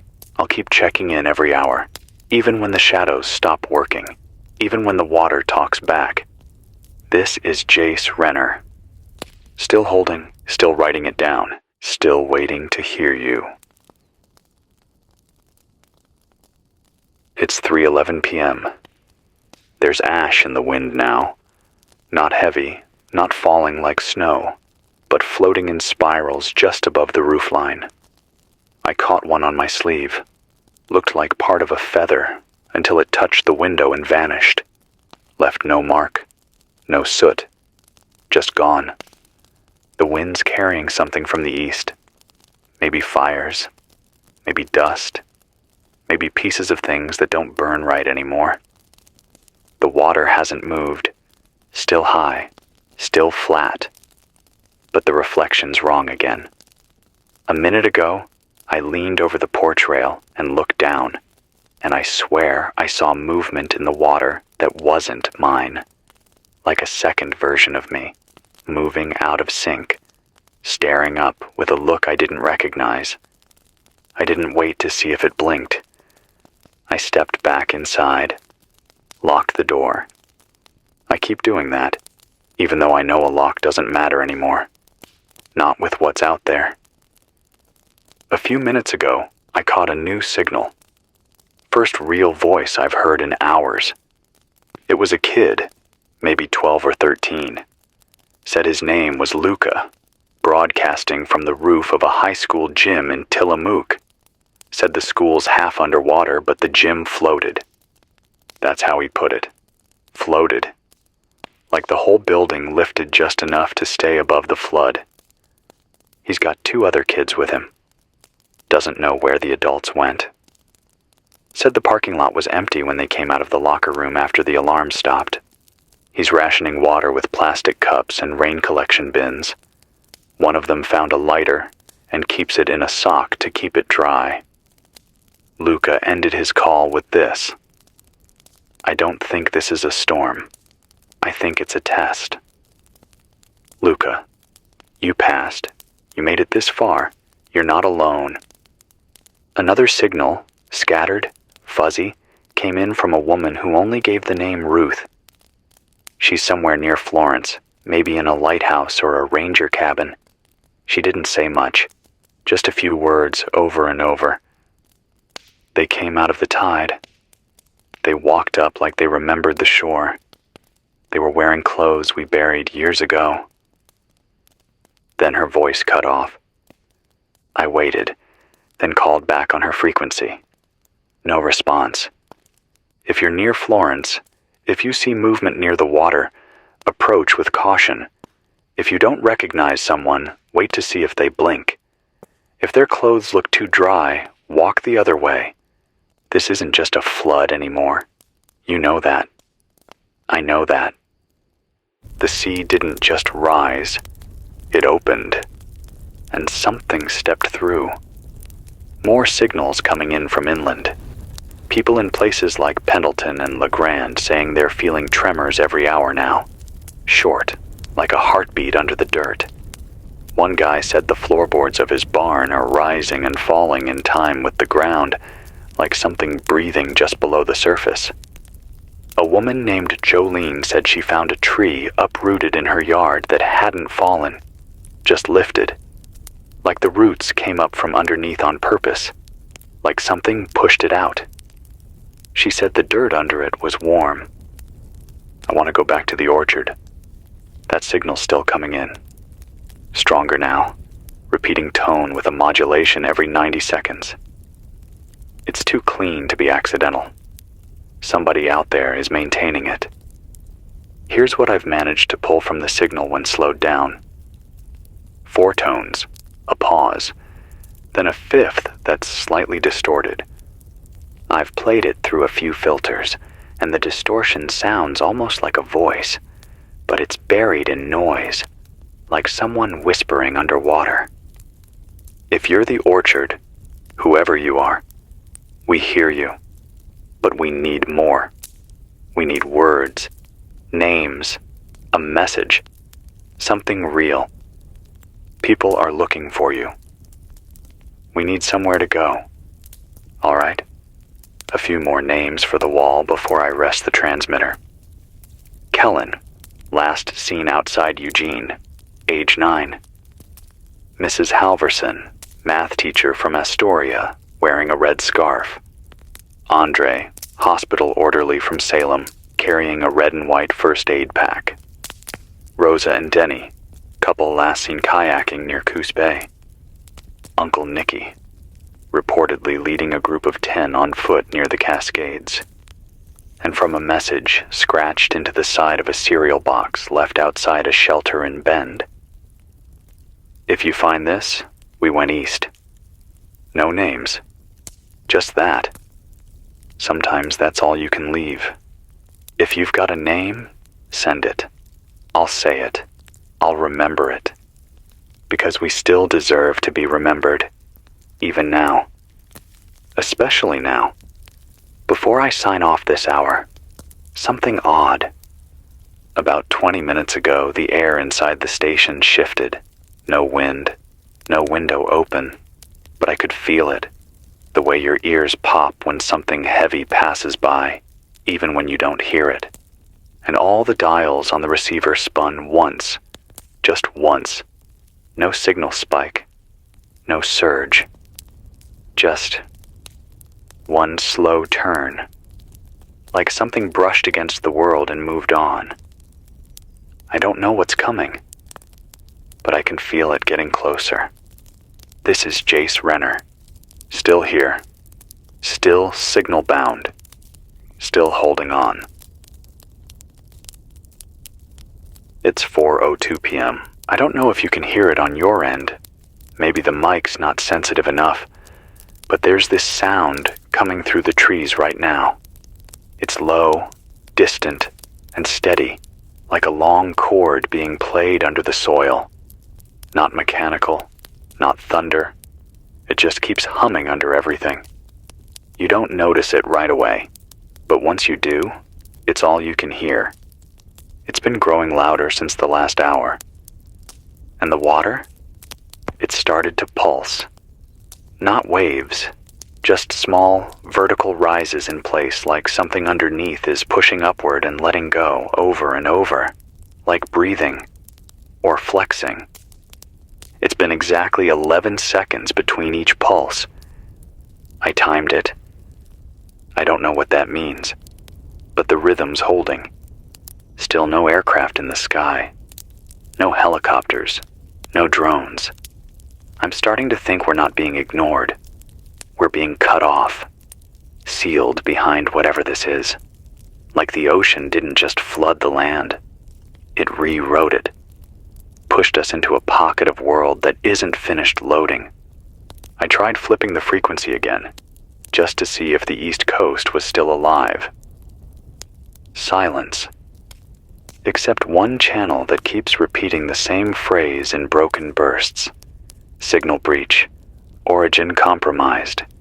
Do not engage reflections. Then it loops. Do not engage reflections. I know it sounds insane.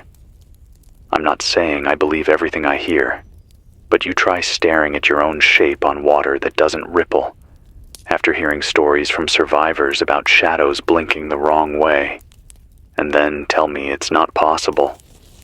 There's no rule book anymore. There's just the next breath, the next signal, the next voice you manage to catch before the battery dies. Speaking of which, I've got just under 30% charge left in the reserve pack, enough for one more full-length segment after this. Then I'm down to solar and hand crank, and it's getting harder to pull a charge off either. The air's thickening again. I can feel it pressing against the windows. The trees stopped moving about 10 minutes ago. Just froze, every branch, every leaf. They're still frozen now, like the world hit pause. Okay, some voices. Some truth to cut through the dread. I got a strong transmission from someone in Corbett, woman named Dana. She's managed to convert an old hunting lodge into a makeshift shelter. 2 floors, firewood, a rainwater system that still works. She's taking in anyone who can walk, carry, or hold a radio. Her message was clear. We still have room. We still have time. Come east. Dana, if you're hearing this, I'm marking you down on the safe zones list. Corbett Lodge, east of Portland. I'll repeat it every half hour. Another message, quiet, fractured, came from someone trapped in a grocery store just off Highway 22. No name, just this. I broke into the pharmacy to grab inhalers. For a kid, I've never stolen anything before. I think I'd do it again. You don't need to justify it. Not here. Not anymore. Survival isn't theft. It's memory and blood and cold fingers trying to find warmth. One more signal, from the north. Sounded like someone riding a bike with a generator rigged to it. His name's Lucas. He's been traveling the back roads from Rainier, towing a wagon full of food packets and batteries. He said, I'm not staying in one place. I'm a moving signal. If you see a blinking red light at night, that's me. Honk twice if you're friendly. Lucas, keep blinking. Keep riding. Keep being a lighthouse on wheels. The world needs more of those right now. And there's this. A woman called in about 15 minutes ago. Name was Michelle. Older voice. Said she hadn't heard her husband's voice since the wave hit. Said their house was swallowed in silence. But last night, she turned on their old ham set, just for comfort. And she heard him. For 5 seconds. He said, Don't look for me near the water. I'm already dry. Then gone. Michelle, I don't know what that was. I don't know if it was real. But if it brought you peace, even for a second, then maybe that's enough. You're not crazy. You're just someone still listening. Same as me. I've started seeing shapes again. Not people, just motion. Peripheral. Like something behind a curtain that isn't there anymore. If you see something that shouldn't be moving, trust your instinct. You're not imagining it. One more before I go rest the line.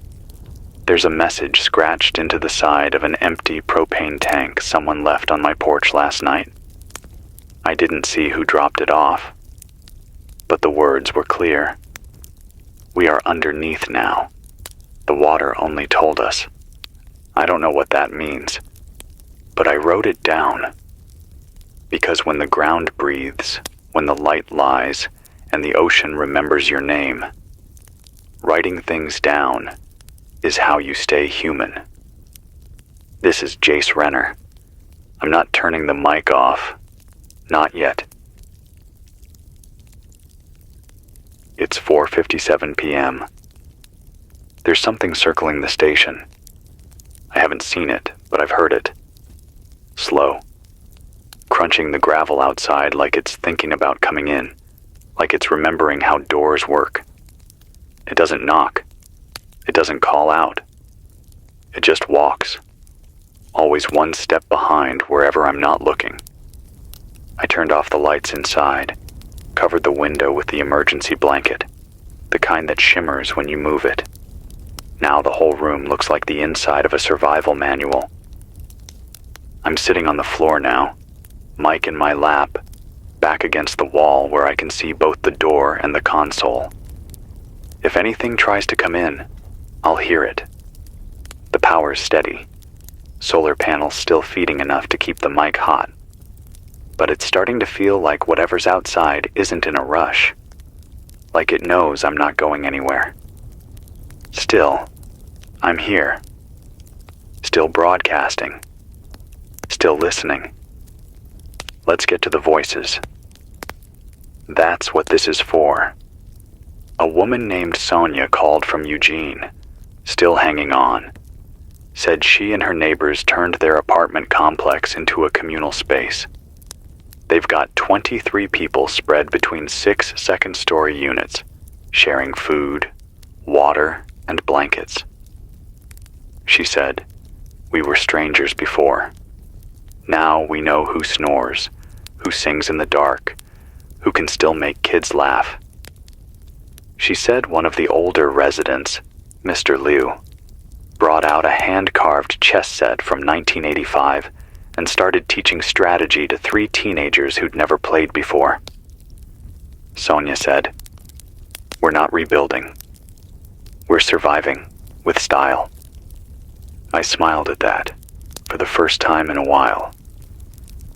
Next signal came in from north of Bend. A man named Travis said he built a makeshift tower out of aluminum siding and scrap wood, wrapped wire around the frame until he got reception. He's broadcasting short bursts, Morse code only, and leaving dry supplies in a plastic tub at the trailhead down the hill. He calls the whole thing the nest. Said, "If the sky stops talking, maybe the ground will listen. Keep broadcasting, Travis. Keep planting beacons." One more update, brief and strange. Woman from near Brookings. Didn't give her name. Just said, "I saw the wave come back. It didn't crash this time. It climbed." She repeated that twice. "It climbed." I asked her to explain. The signal cut off. I think about the coast a lot. The way it just stopped existing. One moment, sand, docks, cliffs. Then the next, just open water with pieces of life bobbing in it. And now we're hearing reports that it's not done, that it's trying to reclaim more. I don't know if this is rising sea level or something else. Something older than the ocean itself. Something that never wanted to be seen. Okay, back to the names. These came in from a relay station near Ashland. Marcus, age 11, last seen wearing a red and black hoodie. Claire, former nurse, carrying a blue backpack with a white cross. Dev and Alia, twins, walking with a man who may be mute. Dog named Brisket, answers to harmonica music. Someone named Asa, writing down everything in a brown spiral notebook. If you've seen them, if you've heard their names, let me know. Let someone know. We're building memory now, not just maps. There was a signal, quiet, staticky, but consistent, that came in from a man calling himself the last cartographer. Said he's drawing a map of the new coastline from the back of a flatbed truck that still runs on gravity, coasting from high ground to high ground. He doesn't speak on air, just sends coordinates. Short bursts, a strange tone in between. I looked up one of his coordinates. It points to where Newport used to be. Except the satellite image, last updated before the crash, shows something different. Shows a spiral, not a road, not a shoreline, just a spiral, etched deep into the soil, bigger than a stadium. That wasn't there before. I don't know what that means, but I've started sketching it on my wall. 3 people in different cities said they've seen it too. Something about it feels deliberate, not a symbol, a signal, a way to say, we're still here, in a language we haven't learned yet. Back inside the station, I've been boiling rainwater and rationing canned peaches. The peaches taste like metal. I eat them anyway. I'm still upright, still warm. That's enough. I haven't seen another living person in 3 days. Not since that man walked along the ridge with the thing wrapped in his arms. He never came back. Sometimes I wonder if I imagined him, if I'm talking to ghosts, if the voices I hear are echoes of people already gone. But then someone like Sonia calls, or Luca, or Travis. And I know, this world may be folding, but we're still writing notes in the margins, still drawing breath, still broadcasting. I'm gonna keep the signal open another hour before the next power shift. If you're out there, talk to me. Tell me what you see, what you smell, what you remember. I'm Jace Renner, still real, still recording, still not answering the door. It's 4:57 p.m. There's something circling the station. I haven't seen it, but I've heard it. Slow, crunching the gravel outside like it's thinking about coming in, like it's remembering how doors work. It doesn't knock, it doesn't call out, it just walks, always one step behind wherever I'm not looking. I turned off the lights inside, covered the window with the emergency blanket, the kind that shimmers when you move it. Now the whole room looks like the inside of a survival manual. I'm sitting on the floor now, mic in my lap, back against the wall where I can see both the door and the console. If anything tries to come in, I'll hear it.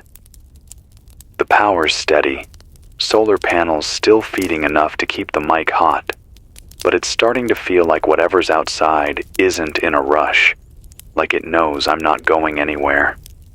Still, I'm here, still broadcasting, still listening. Let's get to the voices. That's what this is for. A woman named Sonia called from Eugene, still hanging on. Said she and her neighbors turned their apartment complex into a communal space. They've got 23 people spread between 6 second-story units, sharing food, water, and blankets. She said, "We were strangers before.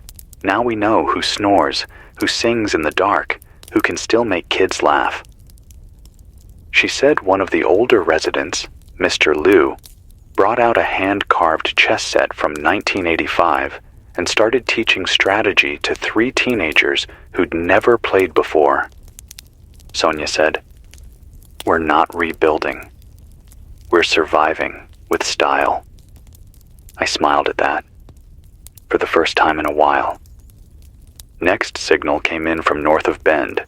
A man named Travis said he built a makeshift tower out of aluminum siding and scrap wood, wrapped wire around the frame until he got reception. He's broadcasting short bursts, Morse code only, and leaving dry supplies in a plastic tub at the trailhead down the hill. He calls the whole thing the nest. Said, if the sky stops talking, maybe the ground will listen. Keep broadcasting, Travis. Keep planting beacons. One more update. Brief and strange. Woman from near Brookings. Didn't give her name. Just said, I saw the wave come back. It didn't crash this time. It climbed. She repeated that twice. It climbed. I asked her to explain. The signal cut off. I think about the coast a lot. The way it just stopped existing. One moment, sand, docks, cliffs. Then the next, just open water with pieces of life bobbing in it. And now we're hearing reports that it's not done. That it's trying to reclaim more. I don't know if this is rising sea level or something else. Something older than the ocean itself. Something that never wanted to be seen. Okay, back to the names. These came in from a relay station near Ashland. Marcus, age 11, last seen wearing a red and black hoodie. Claire, former nurse, carrying a blue backpack with a white cross. Dev and Alia, twins, walking with a man who may be mute. Dog named Brisket, answers to harmonica music. Someone named Asa, writing down everything in a brown spiral notebook. If you've seen them, if you've heard their names, let me know. Let someone know. We're building memory now, not just maps. There was a signal, quiet, staticky, but consistent, that came in from a man calling himself the Last Cartographer. Said he's drawing a map of the new coastline from the back of a flatbed truck that still runs on gravity, coasting from high ground to high ground. He doesn't speak on air, just sends coordinates. Short bursts, a strange tone in between. I looked up one of his coordinates. It points to where Newport used to be, except the satellite image, last updated before the crash, shows something different. Shows a spiral, not a road, not a shoreline, just a spiral, etched deep into the soil, bigger than a stadium. That wasn't there before. I don't know what that means, but I've started sketching it on my wall.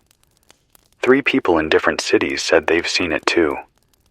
Something about it feels deliberate, not a symbol, a signal. A way to say, we're still here, in a language we haven't learned yet. Back inside the station, I've been boiling rainwater and rationing canned peaches. The peaches taste like metal. I eat them anyway. I'm still upright, still warm. That's enough. I haven't seen another living person in 3 days. Not since that man walked along the ridge with the thing wrapped in his arms. He never came back. Sometimes I wonder if I imagined him, if I'm talking to ghosts, if the voices I hear are echoes of people already gone. But then someone like Sonia calls, or Luca, or Travis. And I know. This world may be folding, but we're still writing notes in the margins, still drawing breath, still broadcasting. I'm going to keep the signal open another hour before the next power shift. If you're out there, talk to me. Tell me what you see, what you smell, what you remember. I'm Jace Renner, still real, still recording, still not answering the door. It's 6:29 p.m. The light's dying early again. I keep checking the clock like it'll fix the sky, but it's only just past 6, and outside it looks like midnight pressed up against a screen door. Black, dense, not night. Something heavier than that. Like the dark isn't falling, it's rising. I lit 2 candles. Not because I need them to see. I've got the console lamp for that. But because silence looks bigger when it doesn't have anything to bounce off. The water's still out there. Still breathing. Still pulsing every 11 seconds. Still remembering. I heard a splash earlier. A loud one. Like something fell in or climbed out. Didn't go outside to check. If it wanted me to see it, it would have knocked. I don't say that lightly. Let's talk about what I've been hearing. Signal from a woman in the hills near Reedsport. Her name's Maya. She said she's been sleeping in a treehouse for the last 3 nights.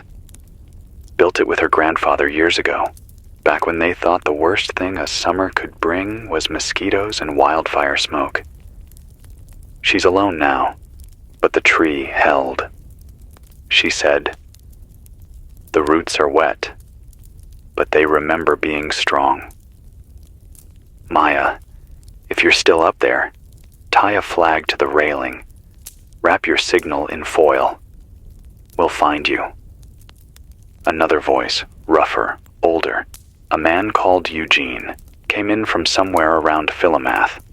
Said he's been hearing whispers through his old analog TV. No picture, just audio. He keeps the antenna propped against a metal baking sheet. He said, "They talk like they forgot how to use words. It's more rhythm than language, like praying, but backwards." I didn't know what to do with that. Still don't. But I believe him, because I've started hearing things too. There's a noise that creeps into the corners of the station now. Not the hum of electronics, not wind, just this tone, like breath being held right at the edge of exhale. Every time I speak, it backs off. Every time I go quiet, it returns. Like it's listening for silence. Okay, next transmission. This one came from a girl named Saffron. She didn't say where she was, just that it was cold, that she was inside a hardware store with a dog named Beans and a backpack full of instant coffee. She said she draws things she hears at night, hums she can't place, rattles in the floor. Last night she drew a shape she'd never seen before. Then, this morning, she said, she looked down the aisle where the light bulbs used to be, and someone had carved that same shape into a cabinet. No one else there. No footprints. Just the mark. I asked her to describe it. She said, "It's a circle made of smaller circles, like ripples inside ripples. But they're flat. They don't go anywhere." She drew it again while she talked. Then she paused and said, "I think something left it for me." Saffron, if you hear this, I believe you. And I'm drawing it too. Right now, on the wall. We keep records here. That's the whole point. I've got another list of names. Came through from a signal boost in Salem. Relayed by someone using the call sign Glassbell. Here they are. Evelyn Tran, age 6. Last seen in a red raincoat near Garden Way. Jamal and Ren, adults, traveling with a golden retriever named Banjo. Auntie D, cooking soup for strangers on the roof of a nail salon. Micah, former delivery driver, seen hauling boxes of baby formula on a makeshift sled. The Johnson family, 5 people, known for singing together during blackouts. If you've seen them, if you are them, write in. Ping the band. Send a pulse. Tell me you're still breathing. You don't have to say much. "I'm here" is enough. There was one more message, didn't say where from. Just this. The sky has lines now. Straight lines. They don't move, even when the clouds try to. And then, I think the world's being gridded. I don't even know what to make of that. But it reminded me of something I saw last night. There were 4 stars in a row, perfectly spaced. At first, I thought they were satellites. But they didn't drift. They just sat there, holding still, watching, like someone was redrawing the ceiling of the world and hadn't blended the seams yet. There's a name I want to say before I shut off the mic for now. She didn't ask me to. She didn't even leave a message. But I found her name scratched into the wall of the relay station's old emergency locker, covered in dust, almost lost. It just said, "Leah was here. The water didn't win. Leah, if that was you, I see you. You won. Even if the wave swallowed everything else, your name made it through. I'm Jace Renner, and I'll be here until the sky forgets what a voice sounds like." It's 7:16 p.m. I just stepped out onto the porch again, if you can still call it that, and the air has gone glassy. Not cold, not warm, just flat, like the atmosphere itself has decided to freeze in place. Everything feels paused. The trees are motionless, not like the wind stopped, but like the branches are waiting for permission to move again. I waved my hand in front of one of the pines. Not a single needle shifted. Even the floodwater is still. No more pulsing, no more breathing. Just a flat sheet of silver that reflects everything except the truth. That's the part that got me. When I looked down, I didn't see myself. Just a blurry smear where my head should have been. Like the water remembered I was human, but forgot what my face looked like. I backed away slowly, closed the door, lit another candle, and sat back down here, where I'm supposed to be. Still here. Still broadcasting. Still trying to make sense of a world that's folding in strange directions. Let's talk about what I'm hearing. The orchard signal just changed again. New tone. Shorter pulses. Different intervals. I ran it through my filter. Cleaned the layers. And underneath the usual hum, there's now a second voice. It's a child.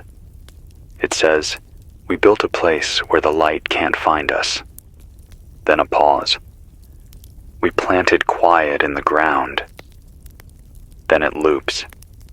I don't know what that means. I don't think I'm supposed to yet. But someone is trying to tell us something. Not about survival, but about memory. Like they're archiving a dream before it slips into nightmare. Here's a new message. It came in from a ranger cabin near Detroit Lake. Woman named April. She's holed up with 3 people. A nurse, a mechanic, and someone who doesn't speak. They've got heat. They've got food. But last night, they lost time. She said they were talking, playing cards, keeping watch. Then the sun rose and none of them remembered the last 6 hours. No dreams. No sound. Just a jump. April said, "I think something's editing the night." You're not alone, April. 2 other callers reported similar gaps. One near Eugene. One out in the plains by Pendleton. I've started marking my own time on the wall, just in case. Here's another message. Quiet, but clear.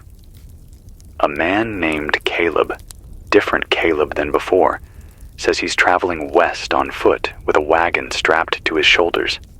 He calls it the anchor. Says he drags it wherever he goes because it makes him harder to forget. His words, "If the land shifts, if the stars change, this wagon means I was real. It leaves a mark." That hit me. I wrote it down. What's your anchor? What are you dragging behind you to prove you're still part of the world? Maybe it's a child's drawing. Maybe it's a photograph sealed in a bag. Maybe it's your voice on this frequency. Mine's this mic, this console, these stories. That's all I have left. Another name came through. Not a message, just a name, repeated 6 times in a row, then silence. It said, Cassidy. I've written it on the wall. Cassidy, if you're out there, someone is still saying your name. We haven't forgotten. Next signal came from a group near Hillsborough. They've turned an abandoned movie theater into a shelter. Projector still works. They run old reels at night to keep the kids calm. Last night they played something they didn't recognize. Black and white, no title. They said the movie showed people staring at the ocean, not moving, just watching. No dialogue, no music. And in the final frame, every person in the shot turned toward the camera at once. Then the reel ran out. They can't find it now. They said the film canister's empty. They call it the last movie, and they say the kids won't stop drawing the faces from it. All right, deep breath. I'm going to share something I've been keeping to myself. Last night, I heard my own voice on another frequency. Not a recording. It was saying something I hadn't said yet. Talking to someone I didn't know. Saying names I haven't read on air. And then it laughed. Not my laugh, but close. Like something trying to remember what I sound like. I turned it off, but the voice is still in my head. If you ever hear me say something that doesn't feel like me, write it down. Tell someone. Compare it to this, to what I sound like right now. Because I don't think I'm the only Jace out here anymore, and I want this version to be the one you trust. One more story before I power down for the hour. A girl named Penny in Roseburg said she and her sister were playing with a battery-powered keyboard when the flood started. They didn't know what to do, so they played music. Little melodies, little patterns. And the neighbors heard, and the neighbors came. Now they've got 23 people living in an old school gym, and every night Penny plays one key at a time, and people know that means they made it another day. That's it. That's the whole story. And that's enough. I'm going to sign off for a bit, let the battery build, conserve what I can. But if you're out there, if you've got a voice, or a notebook, or a whisper left in you, send it. I'll catch it. I'll read it. I'll say it back. This is Jace Renner. Still the same voice. Still chasing the signal. Still waiting. It's 8:04 p.m. The candles are burning low. I lit a third one an hour ago, not because I needed more light. This little room only has one window and the console glows enough, but because the shadows are starting to get restless. They're not moving. Not yet. But they're longer than they should be. Even with this soft flame, even with no wind, they stretch wrong. Pull at the corners of the room like they're listening for something that isn't being said out loud. I haven't looked at my reflection since sunset. Not in the window, not in the water outside, not in anything. Every time I get close, I feel like I'm going to see something I won't be able to forget. So I'm staying where the light is, where the sound of my own voice still drowns out whatever the dark is trying to say. Let's talk signals. First one's from a woman named Janelle out in Hood River. She's living inside a small-town post office, surrounded by bags of undelivered mail. She says she reads the letters out loud every night, one by one, to an empty room. Says she's not opening them, just reading the names on the outside.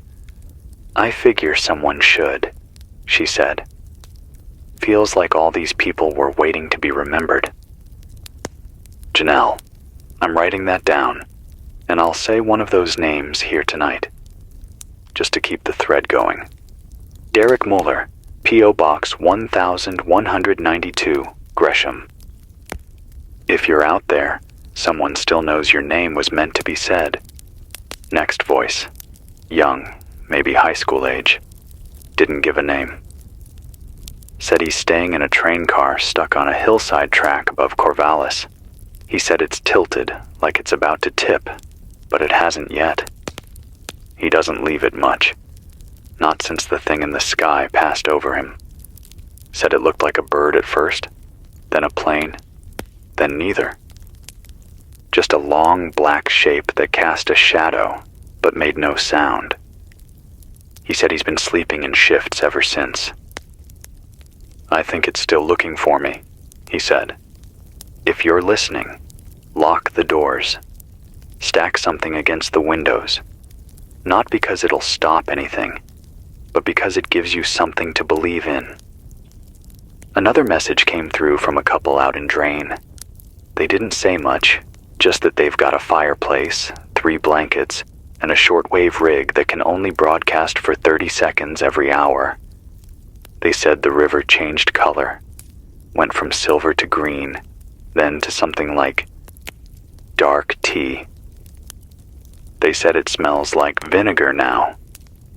No fish, no birds, just the smell. They're calling it the new tide. If you're near the Umpqua, don't drink from it, not even after boiling. I've been getting more reports of water that doesn't behave like water. One woman said she scooped a handful out of a flooded crawl space and it held its shape in her palm for 5 seconds before evaporating. Another said she poured rainwater into a plastic cup and it bent the cup like heat would, except it was cold. The ocean is still here, but I don't think it's only water anymore. I think it's memory. I think it's memory with teeth. New report from someone named Riley near Newport. First time I've heard a voice from this close in 2 days. He said he walked along the edge of the flood, looking for anyone still breathing. Said he saw a dog, then a backpack, then a road sign that was bent in the middle, like something grabbed it and squeezed. He said, I looked up and saw the moon was gone, just a blank sky where it should have been. I waited 10 minutes, then it blinked back on. He wasn't the only one. 2 other calls, one from Washington, one from Idaho, said the moon vanished for a moment around the same time, like it ducked out, like it didn't want to watch what was happening down here. Okay, deep breath. I want to tell you something personal.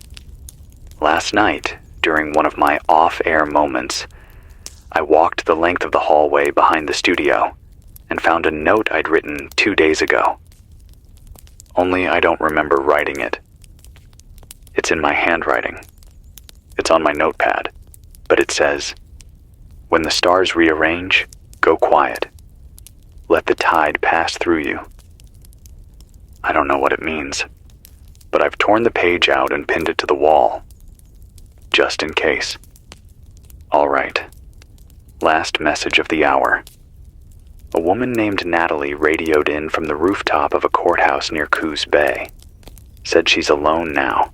Her group split up 2 nights ago after hearing something underwater. She didn't describe it, just said it sang.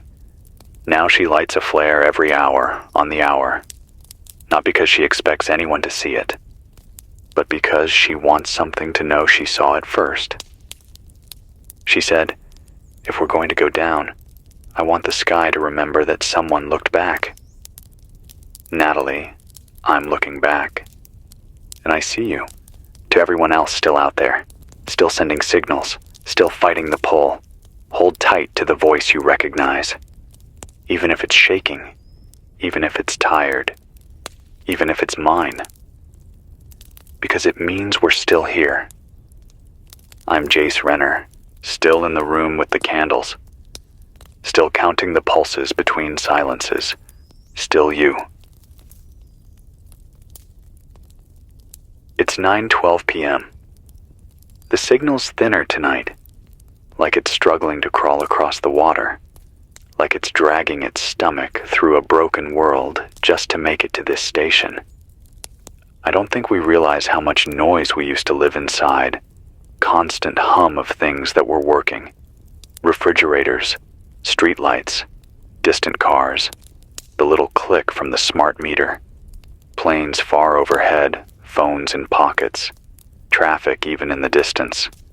Stuff we never noticed until it all stopped. Now, the silence feels personal. It follows you. It listens. And sometimes, it whispers. Tonight, I'm broadcasting under a thin power arc. Backup batteries feeding from a solar bank I patched together with aluminum foil and parts from a busted microwave. It buzzes if I talk too loud, so I'm keeping my voice even. Still here, still with you. Here's what I've heard in the last hour. A man named Noah sent out a coded transmission from somewhere near Eugene. The kind of encryption you'd see in amateur ham radio hobbyist circles. Except it wasn't any cipher I recognized. Took me 20 minutes just to isolate the patterns.